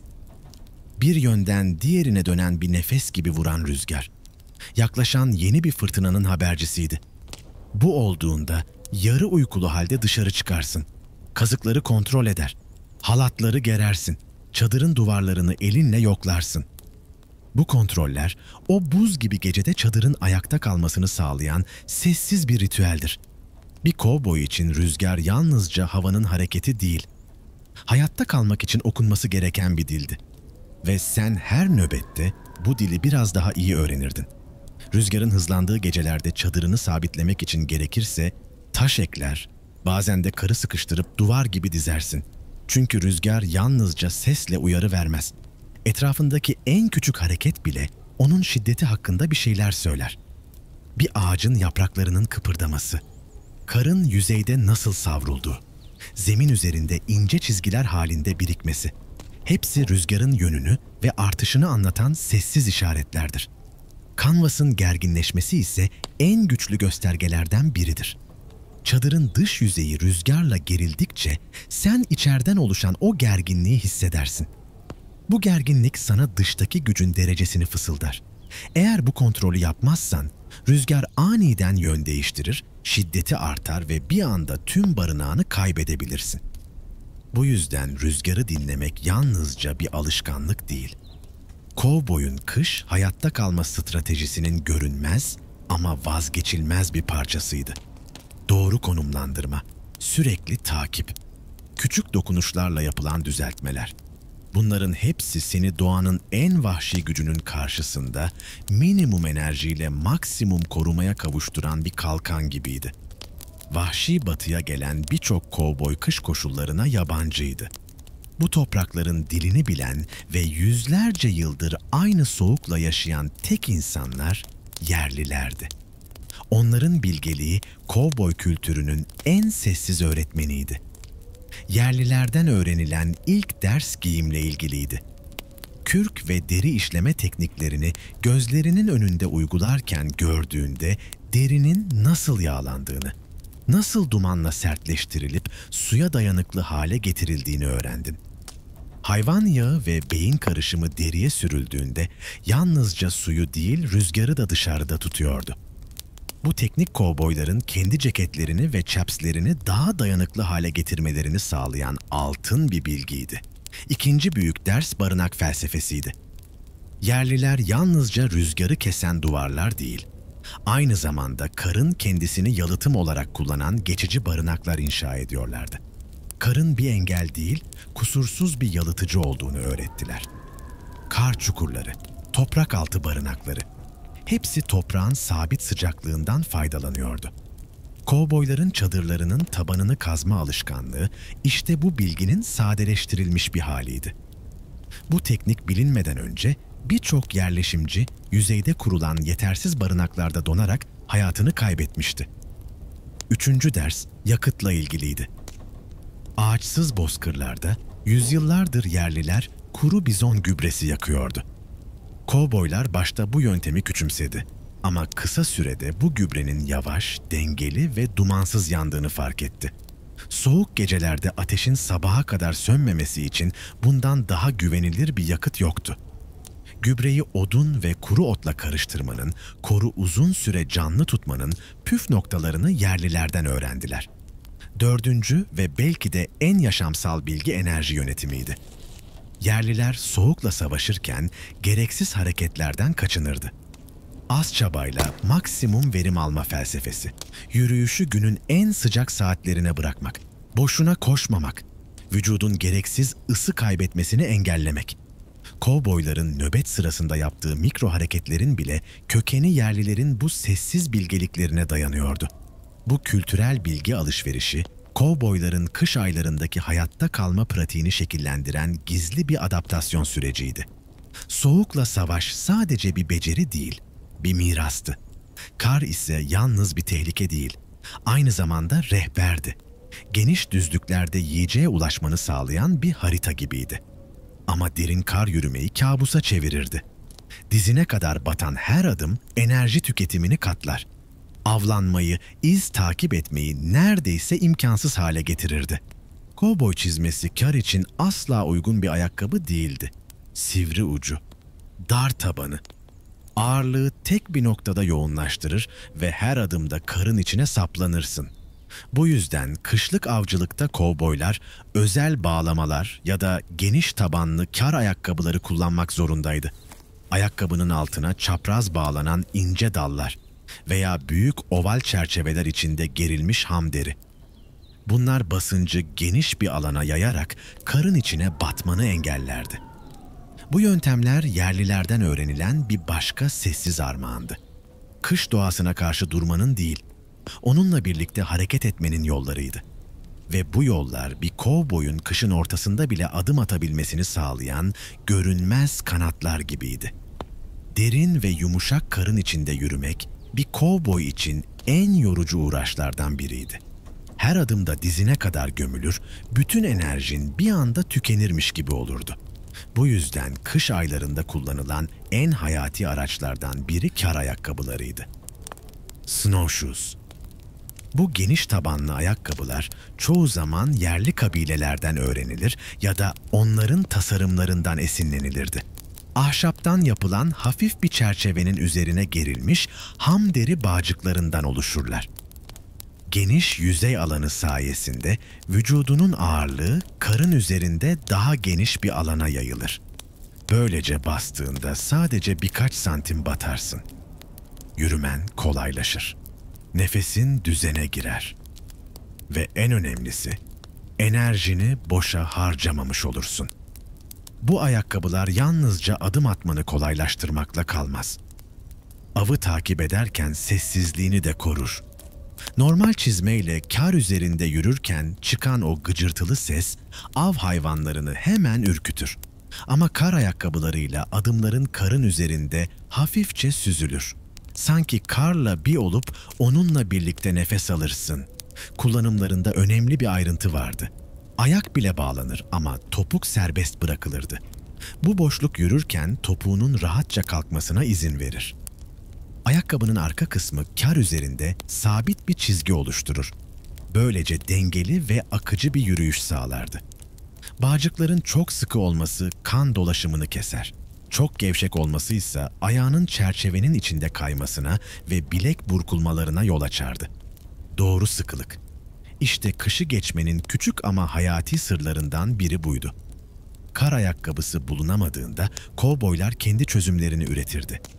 Geniş deri parçaları, katlanmış battaniyeler, hatta kuru dallar bile çizmenin altına sarılarak taban genişletilirdi. Bu doğaçlama yöntemler gerçek bir kar ayakkabısı kadar etkili olmasa da en azından dizine kadar batmanı engeller ve yürüyüşün daha az enerji harcatar hale gelirdi. Kar aynı zamanda avcı için büyük bir kitap gibiydi.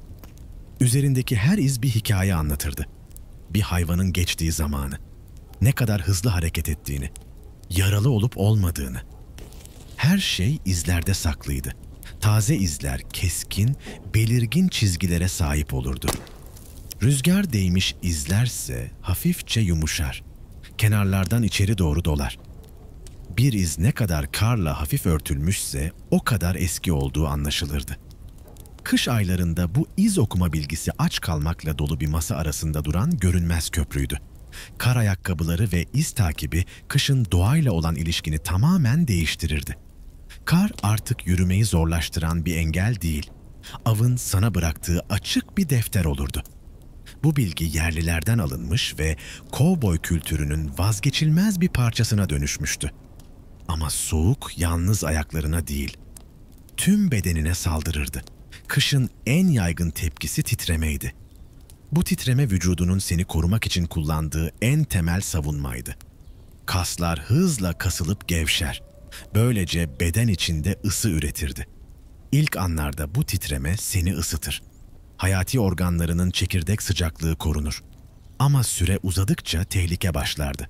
Kontrolsüz titreme olağanüstü miktarda enerji harcar. Bazen birkaç saatlik titreme bir gün boyunca harcayacağın enerjiden fazlasını tüketirdi. Kış kampında yiyecek kısıtlıysa bu durum hızla tükenmişliğe, yorgunluğa ve en sonunda hipoterminin karanlık basamaklarına sürüklerdi. Bu yüzden titremeyi erken fark etmek çok önemliydi. Vücudunun verdiği en küçük sinyalde harekete geçerdin. Bir bardak sıcak kahve, ek bir katman giysi ya da en yakın ısı kaynağı olan atın yanına yaslanmak. Bu küçük müdahaleler vücudunun kendini koruma çabasını nazikçe desteklerdi. Titreme başladıktan sonra onu tamamen durdurmak yerine kovboylar onu yönetmeye çalışırdı. Bu yönetim titremenin ritmini bilinçli olarak taklit etmektir. Kaslarını hafifçe, yavaşça, kendin kasıp gevşetirsin. Bu kontrollü hareket bedenin doğal titreme döngüsüyle uyumlu hale gelir. Enerji tüketimini azaltır ama yine de içten hafif bir ısı üretmeye devam eder. Bu, kış gecelerinin en sessiz ama en etkili hayatta kalma tekniklerinden biriydi. Titremeyi düşman gibi değil, yönetilmesi gereken bir ritim gibi görmek, bedeninle birlikte çalışmak. Doğayla çekişmek yerine onun tempo ve nabzını takip etmek. Ve tüm bu yöntemler seni kışın donmuş yalnızlığında ayakta tutan görünmez tılsımlar gibiydi. Bedenin kontrollü kas hareketlerine geçtiğinde bu küçük ve ritmik dalgalanmalar doğal titremenin vahşi fırtınasına göre çok daha yumuşaktır. Bu yüzden daha az enerji harcar.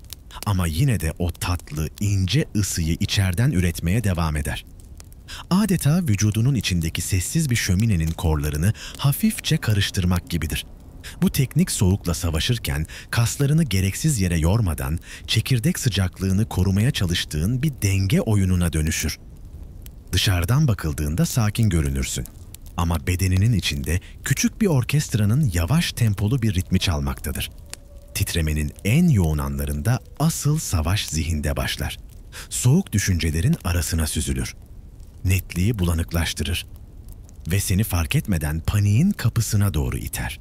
İşte bu noktada zihnini bedeninden hafifçe uzaklaştırmak kritik bir korumadır. Dikkatini tanıdığın bir melodinin yumuşak hatlarına kaydırırsın. Ya da ertesi gün yapman gereken basit görevleri birer birer kafanda dizersin. Bazen sadece nefesinin çıkardığı minik buhar bulutlarını izlersin. Zihin titremenin o keskin çağrısına karşı bir fısıltıya dönüşür. Sakin, toplayıcı, koruyucu. Eğer titreme kontrol edilemeyecek kadar büyürse, bu bedeninin tehlikeli bir sınıra yaklaşması demektir. Şiddetli titremenin ardından konuşma bozulur. Adımlar karanlıkta birbirine dolanır.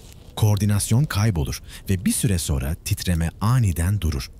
Bu duruş bir rahatlama değildir. Aksine vücudunun artık ısı üretemediğini söyleyen en sessiz alarmdır. Bu aşamada bazı kovboylar kendilerini aniden sıcak hisseder. Oysa bu tehlikeli duygu giysilerini çıkarıp hızla donmaya doğru sürükleyen yanıltıcı bir tuzaktır. Titremenin kaybolması yaklaşan bir uçurumun ayak sesidir. Bu yüzden titremeyle başa çıkmak kışın en çetin fiziksel sınavlarındandır. Başarılı olmak için yediğin kaloriye dikkat eder. Giysilerini akıllıca düzenler ve bedeninin enerjisini tüketmeden ısınmasına yardım edecek onlarca küçük hileyi gün boyunca uygularsın. Kış sabahlarında güneş doğsa bile hava ısınmaz. Çekirdek sıcaklığı artırmak için pasif yöntemler yetmez. Bedenin içeriden ateşlenmeye, güçlü kas hareketlerine ihtiyaç duyar. Sabah yatak rulosundan çıktığında vücudun soğuğa karşı içgüdüsel olarak büzülür. Kasların serttir, eklemlerin ağırdır ve ilk adımın sanki karanlığa doğru atılmış bir cesaret gibidir. Bu yüzden güne başlamak için bilinçli bir şekilde yoğun fiziksel işe yönelirsin. Kısa ve güçlü bir hareket. Donmuş toprağı kırmak, kütük taşımak ya da birkaç dakikalık hızlı bir yürüyüş. Büyük kas grupları devreye girer. Metabolizman bir anda hızlanır. Kasların sıcaklığı üretir ve bu ısı kan yoluyla bütün bedenine yayılır. Pasif ısınmayla saatler sürecek bir süreç birkaç dakikada gerçekleşir. Ama burada ince bir tehlike vardır. Çok fazla çalışırsan terlemeye başlarsın ve soğukta terlemek buz gibi bir göle düşmek kadar risklidir. Giysilerin nemlenir. Durduğunda bu nem hızla buharlaşır ve buharlaşma seni anında soğutur. Bazen ölümcül bir hızla. Bu yüzden çalışmaya başlamadan önce yeleğini veya dış katmanını çıkarırsın. Vücudun ısınmaya başladığında terleme noktasına gelmeden durur. Yavaş bir göreve geçersin. Bu termal yönetim kışın en hassas dengelerinden biridir. Gün içinde at üzerinde uzun süre hareketsiz kalırsan bu rutini sık sık tekrar edersin. Bazen atından inip kısa bir yürüyüş yaparsın. Bacaklarını hareket ettirir. Kollarını gevşekçe sallarsın. Soğukta uyuşmaya başlayan parmaklarını ve ayaklarını böyle kurtarırsın. Kan sıcak noktalara yeniden akmaya başlar ve o küçük sıcaklık dalgası bütün bedeninde umut gibi yayılır. Ellerini, ayaklarını, bacaklarını sık sık hareket ettirmek yalnızca konfor değil, hayatta kalmanın en ince ama en temel adımlarından biridir. Kışın ortasında yaptığın bu kısa ama yoğun egzersizler yalnızca bedeni değil, zihni de ısıtırdı. Hareket etmek, soğuğun durgunlaştırdığı ruhuna yeni bir canlılık getirir. Kasların çalışırken zihnin başka şeylere odaklanır ve ağırlaşan düşünceler hafiflerdi. Zorlu bir görevi tamamlamak sana küçük bir zafer hissi verir. Bu da uzun bir kış mevsiminde moralini ayakta tutan nadir kıvılcımlardan biridir. Oysa bütün bir sezon boyunca hareketsiz kalmak, rüzgarı ve soğuğu sadece kabullenmek hem bedenin hem de aklın için sessiz bir çöküşün kapısını aralardı. İşte bu yüzden düzenli fiziksel çalışma, kovboyun kış aylarındaki iç ateşi gibiydi. Dışarıdaki dondurucu karanlık ne kadar şiddetlenirse şiddetlensin, Sen bu rutini uyguladıkça vücudunun kendi sıcaklığını yeniden uyandırdığını bilirdin. Bu yalnızca bir hayatta kalma yöntemi değil. Doğaya karşı sessiz bir meydan okumaydı. Kış aylarında her yer karla kaplanmış görünse de su hala kıymetli ve zor bulunan bir nimetti. Nehirler buz tutar. Küçük akarsular erişilemez hale gelir. Böyle zamanlarda kar senin en kolay ulaşabileceğin içme suyu kaynağı olur. Ama karı eritmek sandığından çok daha dikkat gerektiren bir süreçtir. Doğrudan tencereye doldurup ateşe koyduğunda alt tabaka hızla erir. Dipte bir miktar su oluşur. Bu su kaynamaya başlarsa tencerenin tabanı aşırı ısınır. Kar dibe yapışır ve üstteki kar bir yalıtım katmanı gibi davranıp hiç erimez. Yakıt boşa gider. Suyun miktarı da emeğine değmez. Bu yüzden eritmeyi her zaman bir yudum suyla başlatırsın. Tencerenin dibine azıcık su koyup onun ısınmasını beklersin. Sonra karı azar azar eklersin. Bu ilk su tabakası ısıyı tencerenin yüzeyine eşit dağıtır. Karın yapışmasını engeller ve yakıtı en verimli hale getirir. Kar eridikçe su seviyesini küçük porsiyonlarla artırırsın. Bu sabır isteyen, kademeli bir süreçtir. Ama bu disiplin sana yakıt tasarrufu sağlar ve elde ettiğin su miktarı harcadığın emeğe değer. Kar her ne kadar beyaz ve temiz görünse de onu içmeden önce mutlaka kaynatmak gerekir. Karda farkında olmadan toprak parçaları, hayvan atıkları veya mikroskobik kirleticiler bulunabilir. Kaynatmak tüm bunları zararsız hale getirirdi. Bu basit işlem seni tifo, dizanteri gibi o dönemde ölümcül olabilen hastalıklardan korurdu. Bir kovboy için hastalanmak sadece rahatsızlık değil, kışın ortasında hayatta kalma ihtimalinin hızla düşmesi demekti. Soğuk havada buz gibi su içmek çekirdek sıcaklığını bir anda düşürür. Bu da titremeyi tetikler. Enerji tüketimini artırır. Bu yüzden erittiğin karı içmeden önce her zaman en azından ılık seviyeye getirirsin. Ilık su hem bedeni besler hem de içten yayılan ince bir ısı oluşturur. Kar eritmek barınağın içindeki havayı da yumuşatır. Kışın kuru hava ciğerlerini yakar. Burun yollarını çatlatır. Tencereden yükselen hafif buhar barınağı nemlendirir ve solunum yollarına sessiz bir rahatlık sunar. Bu yüzden kar eritmek yalnızca su elde etmek değil, yakıtı koruyan, hastalığı önleyen, bedenin sıcaklığını dengeleyen ve barınağın havasını iyileştiren çok adımlı bir kış ritüeliydi. Ve bütün bu çaba sadece seni yaşatmak için değildi. Kovboyun en büyük sorumluluğu yanında taşıdığı sığırları ve atları da soğuktan korumaktı. Soğukla savaş yalnızca kendi vücudunla verdiğin bir mücadele değildi. Aynı zamanda sürünün, atının ve tüm kampın hayatta kalma mücadelesiydi. Sürünün kış boyunca hayatta kalması yalnızca senin ısınmanla ilgili değildir. Aynı zamanda binlerce hayvanın beslenmesini, enerjisini ve dayanıklılığını yönetmek anlamına gelir. Bu görev basit bir çobanlığın çok ötesindedir. Doğanın acımasız yüzünde bir ustalık, bir strateji, bir hayatta kalma sanatı gerektirir. Kış gelmeden çok önce sonbaharın serin günlerinde yaptığın keşif gezileri bu yüzden hayatiydi. Sürüyü hangi otluğa taşıyacağını, nerede güvenli kalacağını işte o günlerde belirlerdin. İyi bir kış otlağı yalnızca bol ot bulundurmaz. Aynı zamanda doğanın sunduğu koruyucu bir kucak gibi davranır. Sen rüzgarın sert darbelerini kesen yüksek kayalıklar ararsın, yoğun çalılıkları, alçak tepelerin rüzgar almayan yumuşak yüzlerini. Bu doğal siperler hayvanların enerjisini korur. Fırtınaların onları tüketmesine engel olur. Karın derinliği de bu seçimde sessiz ama belirleyici bir öğretmendir. Yumuşak ve derin kar hayvanların her adımda çökmesine, otlara ulaşamamasına ve hızla enerji kaybetmesine yol açar. Bu yüzden rüzgarın karı süpürdüğü ya da karın yüzeyde sertleştiği bölgeler tercih edilirdi. Buralarda karın altına ulaşmak daha kolay, enerji harcaması daha düşüktür. Karın altındaki otların besin değeri yüksek olmalıdır. Çünkü hayvanlar karı eşelerken büyük enerji kaybeder. Eğer ot zayıfsa bu enerji kaybını karşılamaz ve sürü hızla düşüşe geçer. Yanlış seçilmiş bir kış otlağı bütün bir sürünün donarak veya açlıktan yok olmasına sebep olabilirdi. Hayvanların soğukta korunması, onların beden durumuyla da yakından ilişkilidir. Kışa girerken sürünün yeterince besili olması gerekir. Vücuttaki yağ onlar için görünmez bir yalıtım tabakasıdır. Aynı zamanda metabolizmalarının uzun süre ısı üretebilmesini sağlar. Zayıf bir hayvan, kar fırtınasının içinde neredeyse hiç şansı olmayan sessiz bir kayıptır. Fırtına başladığında sürünün içgüdüsel kümeleşmesi en büyük avantajlarından biridir. Sığırlar birbirlerine sokularak kendi küçük mikro iklimlerini oluşturur.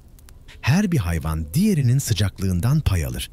Sen ve diğer kovboylar bu kümenin etrafında dairesel bir hat oluşturursunuz. Atlarınızla yavaşça sürünün çevresinde dönerek düzeni korursunuz. Ama bu küme çok sıkılaşırsa zayıf hayvanlar ezilebilir. Bu yüzden yoğunluğu sürekli kontrol etmek zorundasın. Ne çok gevşek, ne çok sıkı.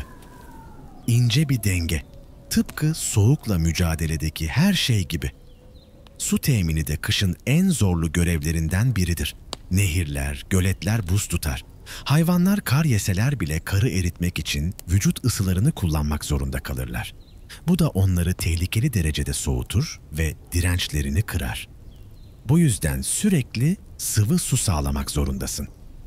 Buz kırmak yorucu ve riskli bir iştir. Buzu kırdıktan sonra hayvanların keskin kenarlara zarar vermemesi için alanı temizlemen gerekir. Ayrıca suyun hızla tekrar donmasını engellemek için düzenli aralıklarla kontrol edilmesi şarttır. Kışın hastalıklar daha sessiz ve daha sinsi yayılır. Soğuk bağışıklık sistemini zayıflatır. Rüzgar yanıkları, küçük kesikler ve donma yaraları enfeksiyon için kapı aralar. Zayıf hayvanlar diğerlerini çabucak riske sokabilir. Bu yüzden hasta ya da güçsüz olanları hemen ayırır ve özel ilgi gösterirsin. Bu bazen acımasız görünen ama sürünün tamamını koruyan zorunlu bir karardır. Bir kovboyun giydiği palto ve pantolon da en az sürü kadar bu savaşın içindedir. Onlar yalnızca giysi değil, yoğun yün ve pamuk liflerinden oluşan ağır bir kış zırhıdır. Her lif soğukla verilen savaşın küçük bir askeridir. Kovboy paltosu modern yünlerden çok farklıydı. Kalın, kaba ve son derece yoğundu. Kumaşın ağırlığı çoğu zaman ons ile ölçülür. Bu ağırlık ne kadar yüksekse lif yoğunluğu o kadar fazladır. Ve her fazla lif daha fazla sıcaklık demekti. Yün paltoların ağırlığı yalnızca bir giysi niteliği taşımazdı. Her lif içine hapsolmuş havayı sıcaklıkla doldurur ve uzun süre saklardı. Paltoyu omuzlarına aldığında o basıncı hemen hissederdin. Bu ağırlık aslında hem korunmanın hem de güvende olmanın somut bir işaretiydi. Paltodaki yün liflerinin sıkılığı hayati bir ayrıntıydı. Sıkı dokunmuş kumaş, rüzgarın en küçük boşluktan bile içeri süzülmesini yavaşlatırdı. Böylece palto doğal bir rüzgar zırhına dönüşürdü.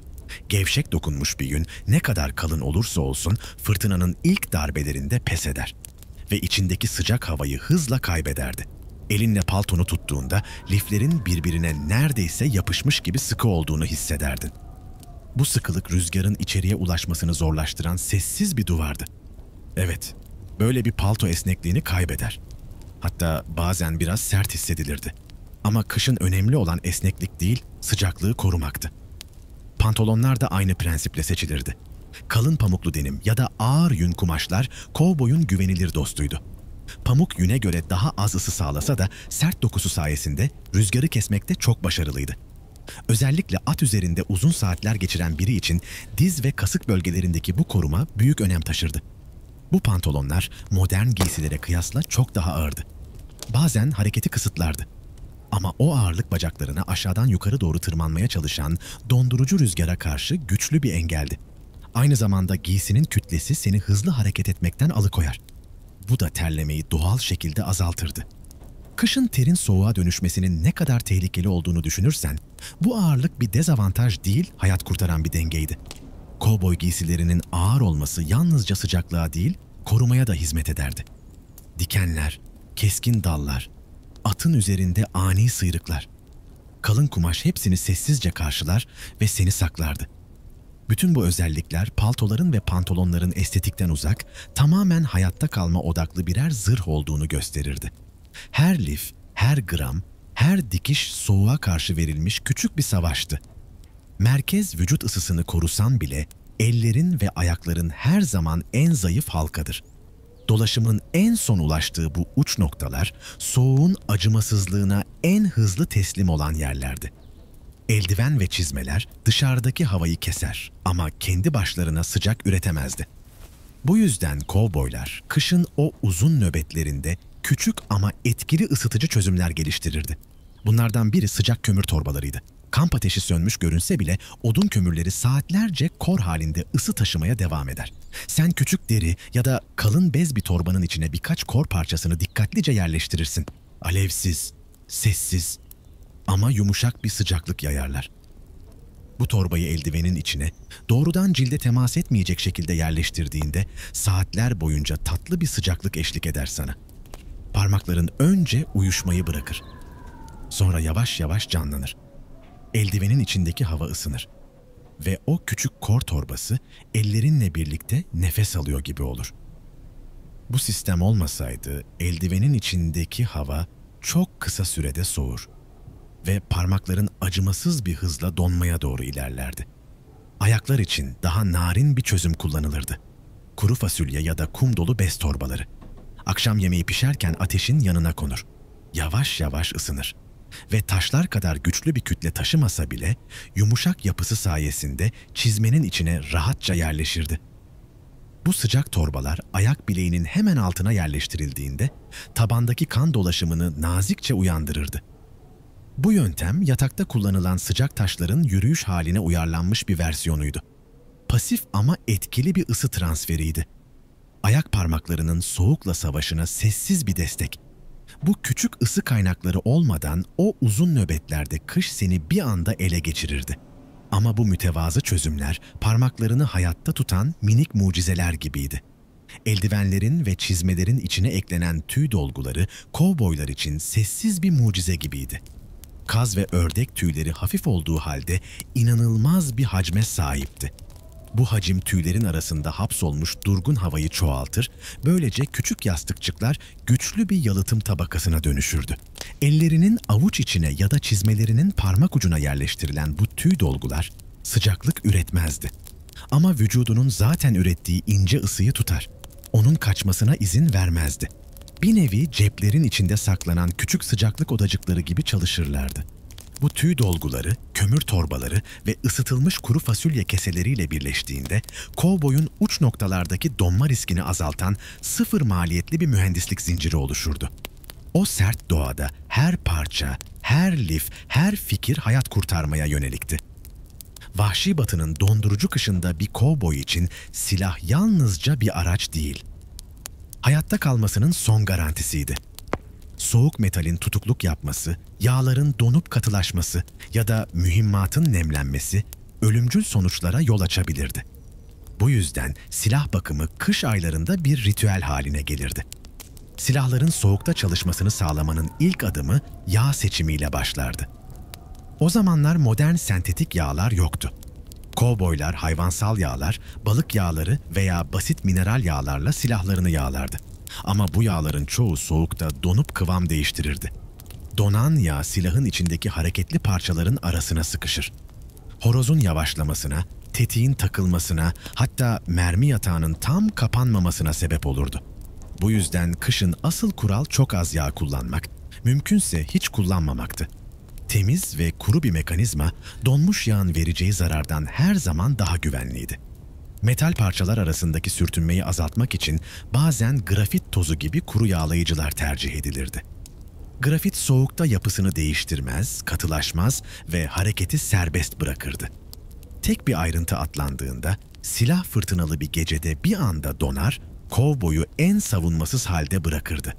Bu yüzden temizlik titizlik gerektirirdi. Her yay, her pim, her kanal soğuk başlamadan önce defalarca kontrol edilirdi. Mühimmatın korunması da aynı derecede hassastı. Barut ıslanırsa gücünü kaybeder. Mermi ateşlenmez ya da namlunun içinde takılı kalırdı. Kovboylar bu yüzden mühimmatlarını mumlanmış deri kılıflara sarar, çoğu zaman vücut sıcaklığına yakın cepler içinde taşırdı. Bu, nemin içeri sızmasını engelleyen doğal bir yöntemdi. Silahın kendisi de soğuk metal yüzeyiyle tehlike oluştururdu. Soğuk metal eldivenin içinden bile ısıyı hızla çeker. Parmakların uyuşup işlevini kaybetmesine sebep olurdu. Bu yüzden kovboylar silah kabzalarını deri şeritlerle sarar. Dipçiyi kumaşla kaplar. Hem tutuşu sıcak tutmak hem de silahı daha dengeli kavrayabilmek için. Bütün bu ince ayar, soğukta silahın çalışması için gereken zarif bir minimalizmdi. Ne fazla yağ, ne gereksiz süs. Sadece temiz metal, kuru yüzeyler ve güvenilir mühimmat. Vahşi batıda kış aynı zamanda kıtlık demekti. Fırtınalar yolları kapatır, insanlar haftalarca dünyadan kopuk kalırdı. Bu yüzden kış başlamadan önce doğru erzak depolamak en kritik görevlerden biriydi. Depolama bir kovboyun yalnızca midesini doyurmakla ilgili değildi. Aynı zamanda hayatta kalma enerjisini yönetme sanatının bir parçasıydı. Yiyeceklerin korunmasında ilk hedef nemi uzak tutmaktı. Nem, unun topaklanmasına, fasulyenin bozulmasına, etin çürümesine, kahvenin bile küflenmesine yol açabilirdi. Aynı zamanda kemirgenlerden korunmak zorundaydın. Fareler ve sincaplar kışın yiyecek kokusunu mil uzaktan alırdı. Erzaklar mumlanmış torbalara doldurulur. Ardından tahta sandıklara veya deri kaplı kasalara yerleştirilirdi. Bu sandıklar daima yerden yükseğe konurdu. Kar eridiğinde içerisine su dolmaması için depolama yalnızca fiziksel bir koruma değildi. Aynı zamanda bir disiplin meselesiydi. Stoğu açgözlüce tüketmek ölümcül olurdu. Bu yüzden her yiyecek belirli bir orana göre bölünür. Her gün yalnızca gereken miktar alınırdı. Bu düzen kampın kaderini belirlerdi. Bir kovboy kışı rasyonlamayı bilmeden atlatamazdı. Kuru un, fasulye, kahve, hepsi hayatta kalmanın en temel dostlarıydı. Bu gıdalar her ne kadar dayanıklı görünse de nemin ve soğuğun onlara vereceği zarar büyüktü. Bu yüzden depolama hiçbir zaman rastgele yapılmazdı. Kış erzakları genellikle barınağın yakınında ama doğrudan yüzeyde olmayan yerlerde saklanırdı. Derin ve yerden yükseltilmiş depolama çukurları açılırdı. Bu çukurların tabanı taşlarla döşenir, yanları sağlamlaştırılır. Yiyecekler su geçirmez örtülere sarılarak içeri yerleştirilirdi. Sonra üzeri toprakla ve en sonda karla kapatılırdı. Toprak sabit bir sıcaklığa sahiptir. Ne aşırı donar, ne tamamen çözülür. Bu da yiyeceklerin yavaş, sessiz bir soğukta korunmasını sağlar. Adeta doğanın sunduğu eski bir buzdolabı gibiydi. Yine de aşırı don bazı gıdaların dokusunu bozabilirdi. Bu yüzden depolama çukurları yüzeydeki şiddetli soğuğun doğrudan içeri ulaşmasını engelleyecek şekilde tasarlanırdı. Et ürünleri, özellikle tuzlanmış domuz yağı ve pastırma, yüksek yağ içerikleri sayesinde soğuğa daha dirençliydi. Ama onların da en büyük düşmanı kemirgenlerdi. Bu nedenle etler sıkıca bağlanır ve barınağın tavanına ya da yüksek dallara asılırdı. Hem hayvanlardan uzak durur, hem de havalandırma sayesinde nem birikimini engelleyerek çürümeyi geciktirirdi. Yiyecekleri korumadaki tüm bu hassasiyet tek bir gerçeğin altını çiziyordu. Bir haftalık fırtına bütün erzakı mahvedebilirdi ve bu, kışın ortasında geri dönüşü olmayan bir felaket olurdu. Rasyonlama ise depolamadan da önemliydi. Çünkü kışın ne kadar süreceğini, karın ne zaman eriyeceğini veya bir sonraki ikmalin gelip gelmeyeceğini kimse bilemezdi. Bu belirsizlik her kovboyu yiyecekleri titizlikle bölmeye zorlar.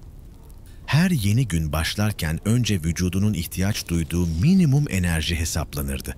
Sonra o enerjiye denk gelen porsiyon belirlenirdi. Rasyonlama yalnızca miktarla ilgili değildi. Enerjinin türü de önemliydi. Ağır iş günlerinde yağ ve protein zengini yiyecekler tüketilir.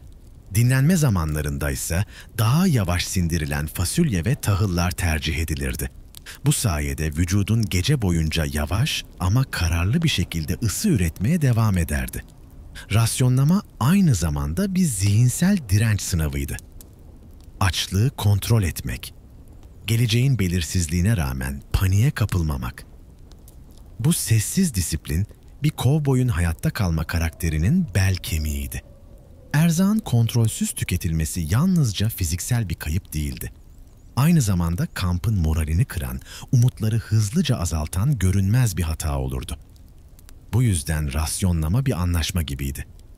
Her gün biraz, her gün yeterince ve hiçbir zaman fazlası değil. Kış güneşi karla kaplı düzlüklerde parladığında manzara büyüleyici olurdu. Ama bu güzelliğin içinde gizli bir tehlike vardı. Kar güneş ışığının büyük kısmını geri yansıtır. Bazen %80'ine kadar. Bu yoğun parlaklık gözler için keskin bir bıçak gibiydi. Korunmasız gözler bu aşırı UV ışığına maruz kaldığında fotokeratit denilen acı bir durum oluşurdu. Halk arasında kar körlüğü olarak bilinir. Gözlerde yanma, ışığa bakamaz hale gelme, geçici körlük. Bu bir kovboyun yön bulmasını, sürüyü takip etmesini, hayatta kalmasını imkansız hale getirebilirdi. Modern güneş gözlükleri olmadığı için çözümler yerlilerden öğrenilirdi. En basit yöntem bandana kullanmaktı. Şapkanın siperini aşağı indirip bandanayı burnunun üzerinden yüzüne sıkıca sararsın. Bu yalnızca soğuk rüzgarı değil, gözlerine ulaşan ışığın büyük kısmını da engeller. Şapkanın kenarıyla bandana arasındaki küçük görüş açıklığı seni tamamen kör etmez. Ama parlaklığı yeterince kısarak gözlerini korur. Daha gelişmiş bir yöntemse ilkel göz siperlikleri yapmaktı. Deriden, ağaç kabuğundan, hatta ince metal levhalardan bile yapılabilirdi. Uzun bir şerit kesilir. Göz hizasında çok ince yatay iki yarık açılırdı. Bu yarıklar görüşü sınırlar ama gözlere düşen ışık miktarını dramatik şekilde azaltırdı. Tıpkı bugün kullanılan kar gözlüklerinin ataları gibi. Basit, ucuz ama hayranlık uyandıracak kadar etkili. Bu ince yarıklar tıpkı modern fotoğraf makinelerindeki diyafram gibi çalışırdı. Gözlerine ulaşan ışığın miktarını zarif bir çizgiye indirir. Yalnızca görebilmen için gereken en küçük ışık demetini içeri buyur ederdi. Bu dar açı, karın üzerinden geri yansıyan sert UV ışığının göz merceğine dik düşmesini engellerdi. Sen bu ilkel siperliği alnına yumuşak bir kayışla bağlarsın. Derinin ya da kabuğun koyu rengi beyaz karın parlaklığını içine çekip yumuşatırken, yüzünde yalnızca dar ama işlevsel bir görüş aralığı kalırdı. Gözlerin yorulmaz, zihnin bulanmaz. Günün uzun beyaz yolculuğuna sessizce devam edersin. Bu küçük aparat olmadan karın yansıttığı o keskin ışık gözlerini birkaç saat içinde yakar. Ertesi sabah açtığında her şey bulanık ve acı verici olurdu. Geçici körlük o kışın ortasında neredeyse ölüm demekti. Bu yüzden bu göz siperlikleri bir rahatlık değil, hayatta kalmanın temel şartıydı. Kar körlüğü oluştuğunda tedavi de ilkel ve sabır isteyen bir süreçti. Gözleri tamamen dinlendirmekten başka çare yoktu. Karanlık, nemli bir kumaş başa sarılır. Gözler günlerce ışık görmemeliydi. Bu süre boyunca sen sadece beklerdin. Gözlerin sızlarken zaman ağırlaşırdı. Bir kovboy için bu kadar uzun süre kör kalmak, kışın ortasında çaresizliğin en keskin haliydi. Bu yüzden korunmak, tedavi etmekten her zaman çok daha değerliydi. Kış kampı kurarken rüzgarı kesmek yalnızca bir konfor değil, yalıtımın işleyişini koruyan görünmez bir kalkan gibiydi. En kaliteli battaniyeler bile rüzgarın önünde hızla soğurdu.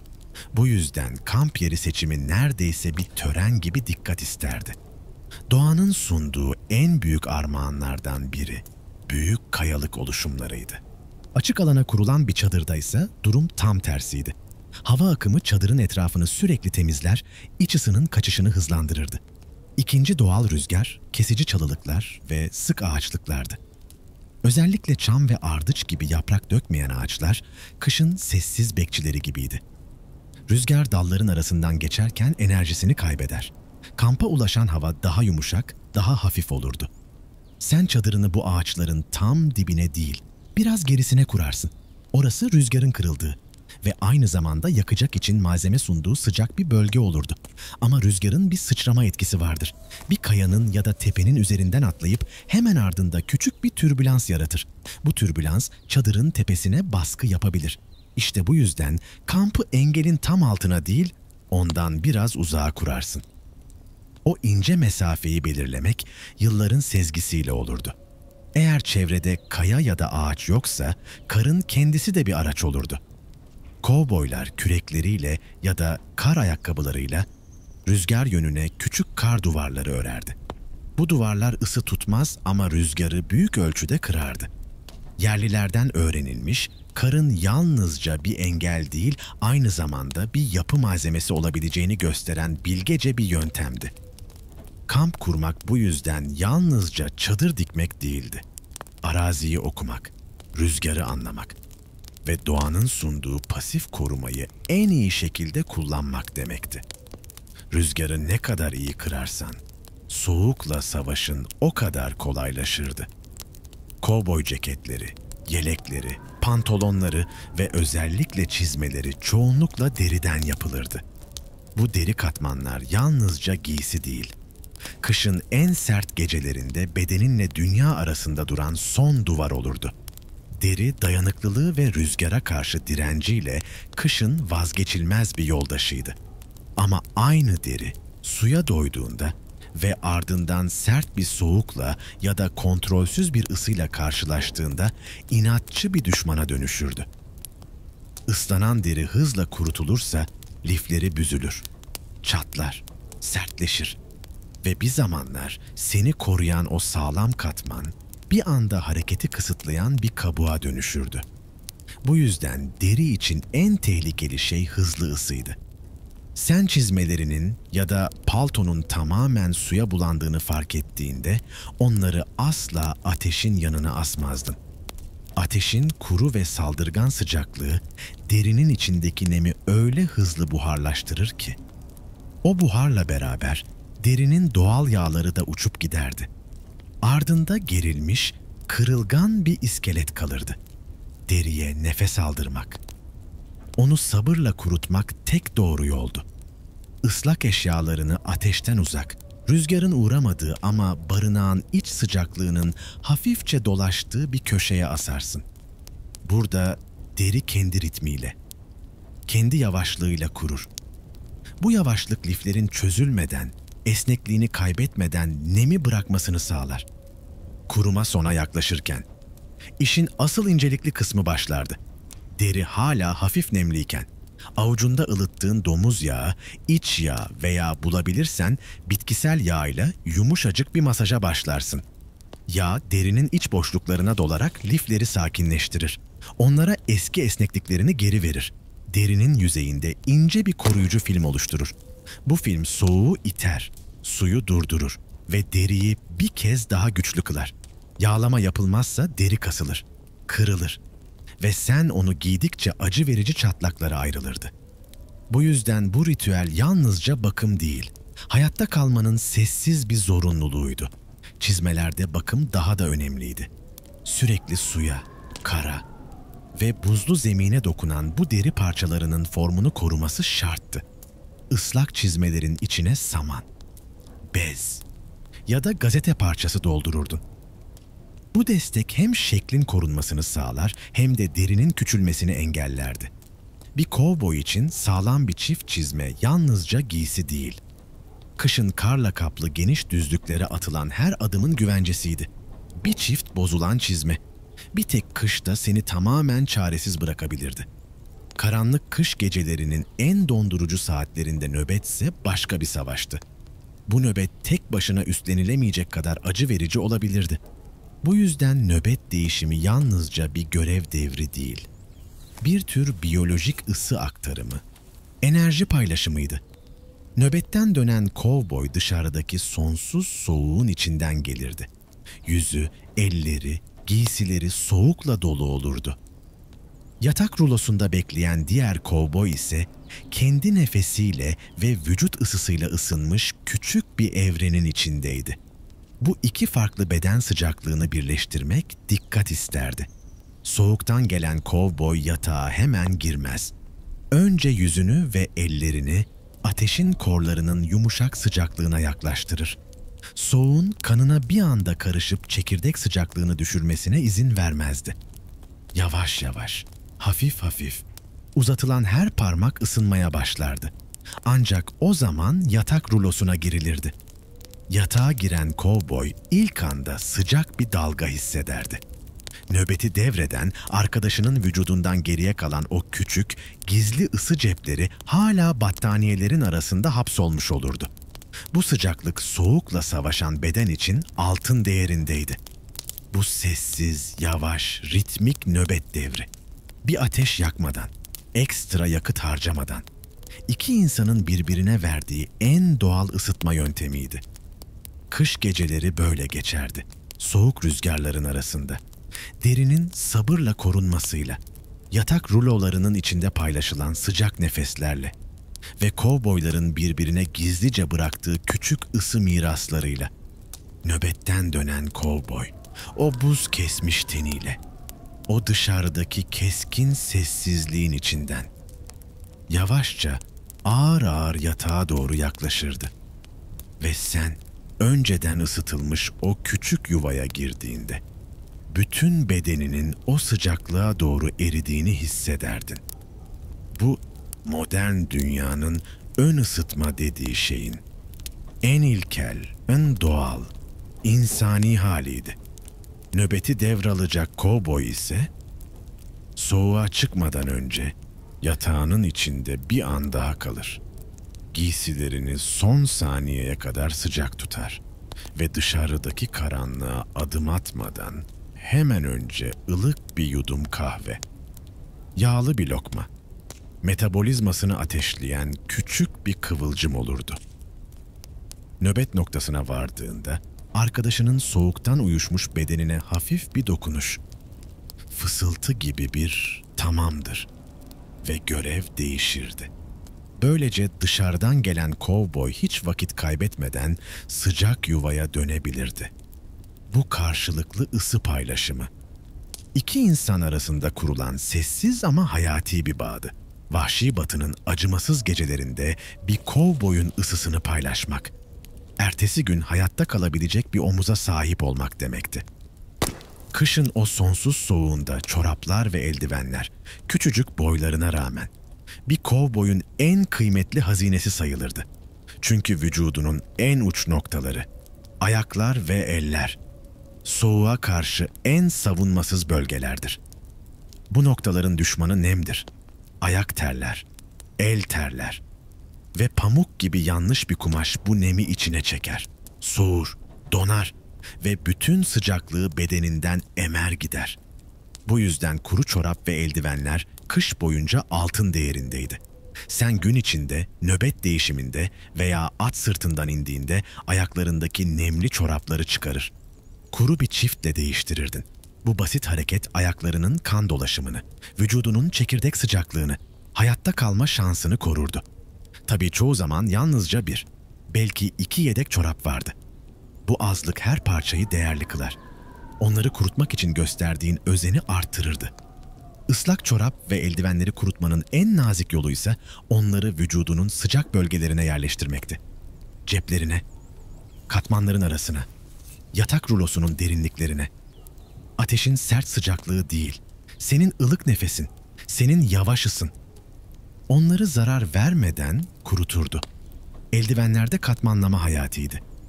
İçte ince, teri emen yün eldiven. Dışta rüzgarı, karı, buzu kesen kalın deri mitten. Bu iki katman birlikte hem parmak hareketlerini korur hem de soğuğun içeri süzülmesini engellerdi. Bu çorap ve eldiven döngüsü. Çıkar, kurut, değiştir, sakla.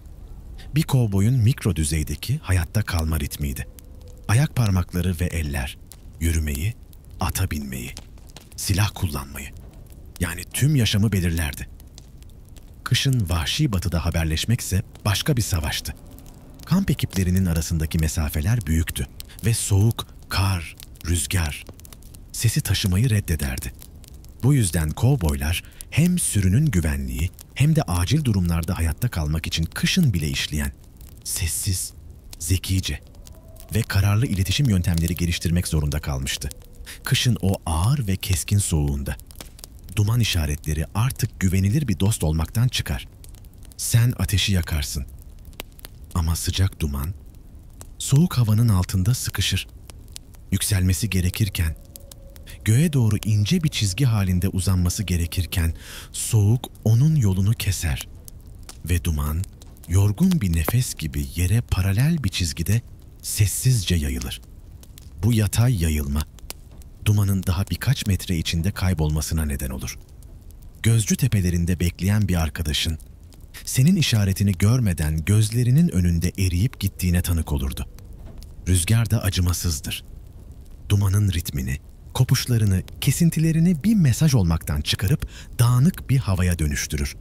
Kışın dumanla haberleşmek bir anda belirsizleşir, kararsızlaşır ve güvenilmez bir yol halini alır. Sesli çağrılar da aynı kaderi paylaşır.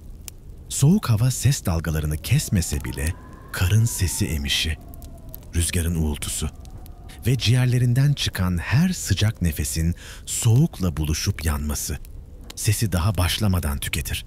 Bağırmak, ısıran rüzgarın içinde bir fısıltı kadar zayıf kalır. Bir süre sonra ses tellerin yanar, boğazın sızlar. Nefesin acıya dönüşür. Kış gecesinde yüksek sesle haberleşmeye çalışmak bedenin için bir savaş haline gelir. Bu yüzden kovboylar, gözle okunabilen ve önceden kararlaştırılmış işaretlere yönelir. El fenerleri, küçük petrol lambaları veya gündüz vakti bir aynanın güneşi kesip geri gönderen o ince ışık sinyalleri. Belirli aralıklarla yanıp sönen bu ışıklar, tehlike var, yaklaş, her şey yolunda gibi kısa, net ve yoruma kapalı mesajlar taşırdı.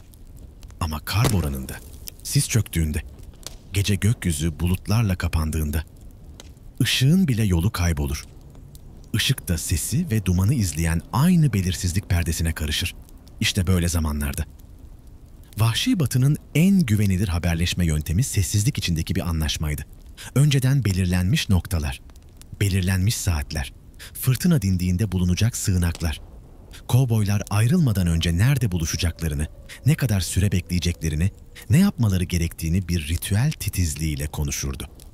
Bu planlar, iletişim tamamen koptuğunda bile herkesin ne yapacağını bilmesini sağlar. Paniklemeden, kayıp düşmeden, karanlık bir gecenin içinden yollarını bulmalarına yardım ederdi.